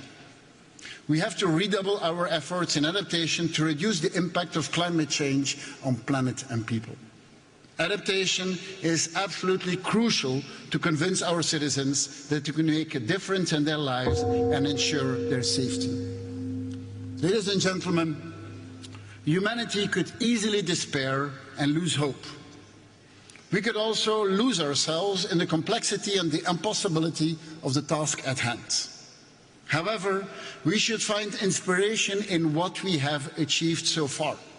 Let's create a context where these solutions become accessible to everyone. Only then COP29 will be a success. Let's make this happen. I thank you. Thank you, Your Excellency. It is my pleasure to welcome His Excellency Sir Keir Starmer, Prime Minister of the United Kingdom of Great Britain and Northern Ireland. Your Excellency, you have the floor. Thank you very much. The United Kingdom is determined to stand alongside those countries on the front line of the climate crisis today and to seize the opportunities of tomorrow. Because action on climate now is the route towards economic growth, energy security, better jobs and national security in the long term, to deliver on the Paris Agreement and keep 1.5 degrees within reach. In the first 100 days of my government, we launched Great British Energy to create clean British power. We created a national wealth fund to invest in the green industries and jobs of the future. We scrapped the ban on onshore wind, committed to no new North Sea oil and gas licences, and closed the UK's final coal power plant at the end of September, becoming the first G7 economy to phase out coal power, in line with the international agreement at COP28 to transition from fossil fuels, and the UK's ambitious goal to be the first major economy to deliver clean power by 2030.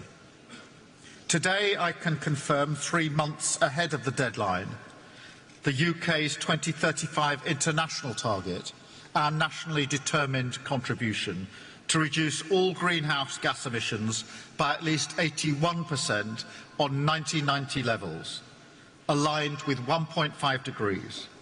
And we urge all parties to come forward with ambitious targets of their own, as we all agreed at the last COP. We will work in partnership to support other countries to develop their own commitments and transition through our forthcoming Global Clean Power Alliance. And finance will be its first focus. We will honour the commitment made by the previous government to provide £11.6 billion of climate finance between April 2021 and March 2026. But we must use public finance as a multiplier to unlock much more private investment and reform our international financial institutions. Today we launched the new CIF capital market mechanism listed on the London Stock Exchange, with the potential to mobilise up to $75 billion in additional climate capital for developing countries over the next decade, putting the UK's role as a global financial centre at the service of driving the green finance and green energy transitions. Climate action is at the heart of this government's mission for the protection and prosperity of Britain and the world, writ large across our domestic and international priorities. We are taking the urgent action needed to protect our planet and its people. Thank you very much. Thank you, Your Excellency. It is my pleasure to welcome His Excellency Mr. Viktor Orbán, Prime Minister of Hungary. Your Excellency, you have the floor.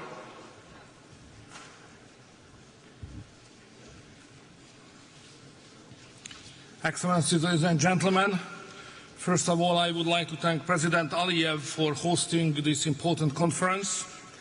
Azerbaijan is a key partner for Europe in reaching our climate goals, making it the ideal place to host today's conference. Last week, Budapest hosted the European Political Community Summit and the European Council Summit as well. Almost 50 heads of state and government gathered in Budapest, where European leaders adopted a new declaration on competitiveness. The Budapest Declaration will shape the European Union's approach to climate issues as well. Our mission is to make Europe more competitive, and we approach climate protection with this vision in our mind. We are proud that Hungary is among the few countries of the world in the recent years which has been able to enhance its economic performance parallel to decreasing its emissions. We cannot sacrifice our industry or agriculture in this process. We must continue advancing the green transition while also maintaining our use of natural gas, oil and nuclear energy. The price of climate change should not be paid by our farmers. Farmers are the backbone of our economy and society. We must offer them stability and predictability to thrive. We cannot impose unrealistic quotas or burdensome rules on farmers and companies, but should offer practical support for them. The green transition and the fight against climate change should not be done against the business community, but together with it. We need clear financial guarantees and significant investment. Large corporations must contribute their fair share to climate protection. Our climate policy should be guided by careful consideration and common sense, not by ideology, alarmism or panic. Each should align with the opinion and interest of European citizens. In Hungary, we are also positioning ourselves to be a significant player in electric vehicle development and electricity storage. We continue to invest into our already robust nuclear industry, increasing its share to 70% when it comes to supplying our all electric demand. And geographically, we play a key role in energy transit between East and West. Hungary stands out in Europe with the lowest utility cost for citizens, while also achieving one of the highest rates of green energy expansion over the past several years. We are a leader in economically sustainable climate protection, ranking 4th among EU countries for reducing carbon emissions per unit of energy produced. Looking ahead, we have set even more ambitious goals by 2030. We aim not just for a 40% reduction in greenhouse emissions, but for 50%. I firmly believe that by working together, we can balance ambition with pragmatism, establishing Europe as a global leader in climate action, with compromising the prosperity of our industries and agriculture. Thank you very much for your attention. Thank you, Your Excellency. Distinguished heads of state and government, delegates, honored guests, this brings us to the end of our national statements for today.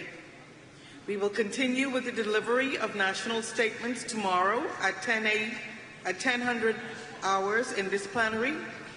With this, I declare this joint meeting of the COP, CMP, and the CMA adjourned. Your Excellencies, dear colleagues, we will now hear special messages. It is my pleasure to welcome His Excellency, Mr. Xi Jinping, President Xi Jinping's Special Representative and First Vice Premier of China. Your Excellency, you have the floor. Distinguished colleagues, ladies and gentlemen, friends, it gives me great pleasure to attend the World Leaders Climate Action Summit as the special representative of Chinese President Xi Jinping. First of all, I am honored to convey President Xi Jinping's best wishes to Azerbaijan for hosting this summit. President Xi Jinping highly commends the positive efforts and contributions made under Azerbaijan's presidency to promoting global climate governance and wishes COP29 a full success. It has been 30 years since the UNFCCC entered into force. Standing at this new starting point, we need to work together for satisfactory outcomes of COP29 to live up to the keen expectations of the international community.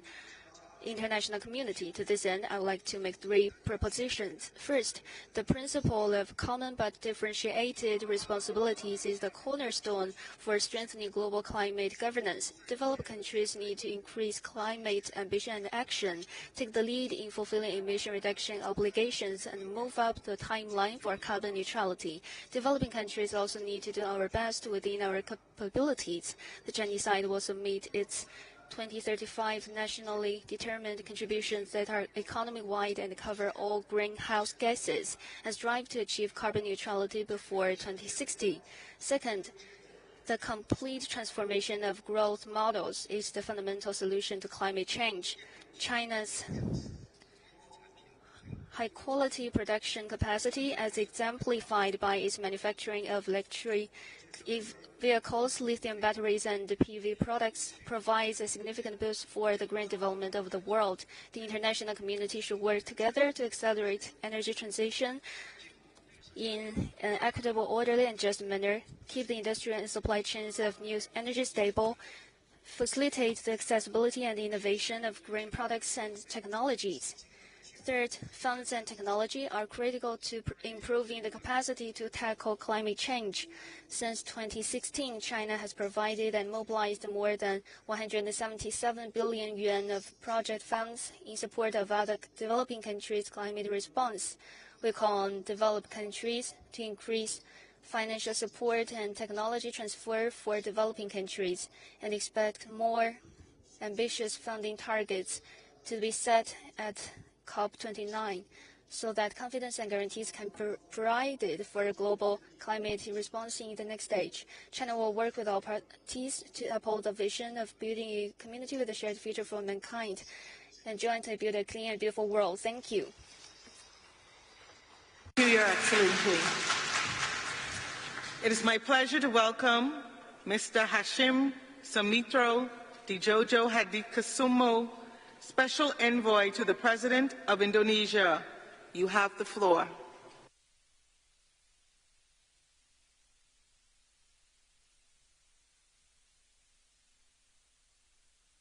I am representing my President, Prabowo Subianto, who unfortunately cannot attend this important event due to prior commitments. He promises to enhance Indonesia's climate action and continue the policies set out by his predecessors. President Prabowo envisions economic growth beyond 8% per year and ensures green, resilient, and inclusive development for all of our people. This vision determines our ambition to reduce greenhouse gas emissions towards net zero by 2060 or sooner, and avoiding 1 billion tons of carbon dioxide emissions. We are shifting from fossil fuel-based to renewable-based development with 75% of additional power generation capacity. 70,000 kilometers of smart transmission lines will be constructed to transmit energy across Indonesia's main and most populous islands. Indonesia will also develop a green smart grid, adding 42 gigawatts of wind and solar power, tripling energy capacity totaling 75 gigawatts. Affordable clean energy will be provided to accelerate growth, create more jobs, ensure food security, and alleviate poverty for the people's prosperity, while balancing growth with environmental sustainability. We will commence to reforest more than 12 million hectares of severely degraded forest over time, revitalize degraded land to increase food production, protect our oceans for a prosperous blue economy, and empower our local communities for climate resilience and quality green jobs. Our efforts require three enablers: a comprehensive green growth policy framework, which we are finalizing, massive investments of $235 billion, and international collaboration.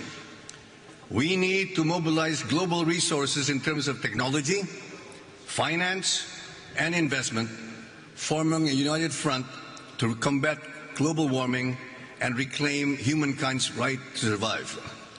Indonesia is indeed blessed with extensive saline aquifers, which offer nearly 500 gigatons of carbon capture and storage capacity. Several multinational companies have expressed high interest in such multi-billion-dollar projects. We further commit to developing a robust carbon market, starting with optimizing Indonesia's 557 million tons of verified carbon credits. We must work together to provide a better future for next generations. Thank you very much. Thank you. Your Excellencies, dear colleagues, I wish you a good evening The high-level segment will resume tomorrow.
11 de la mañana estamos. Ha salido el programa. Nos han dejado un micrófono encendido.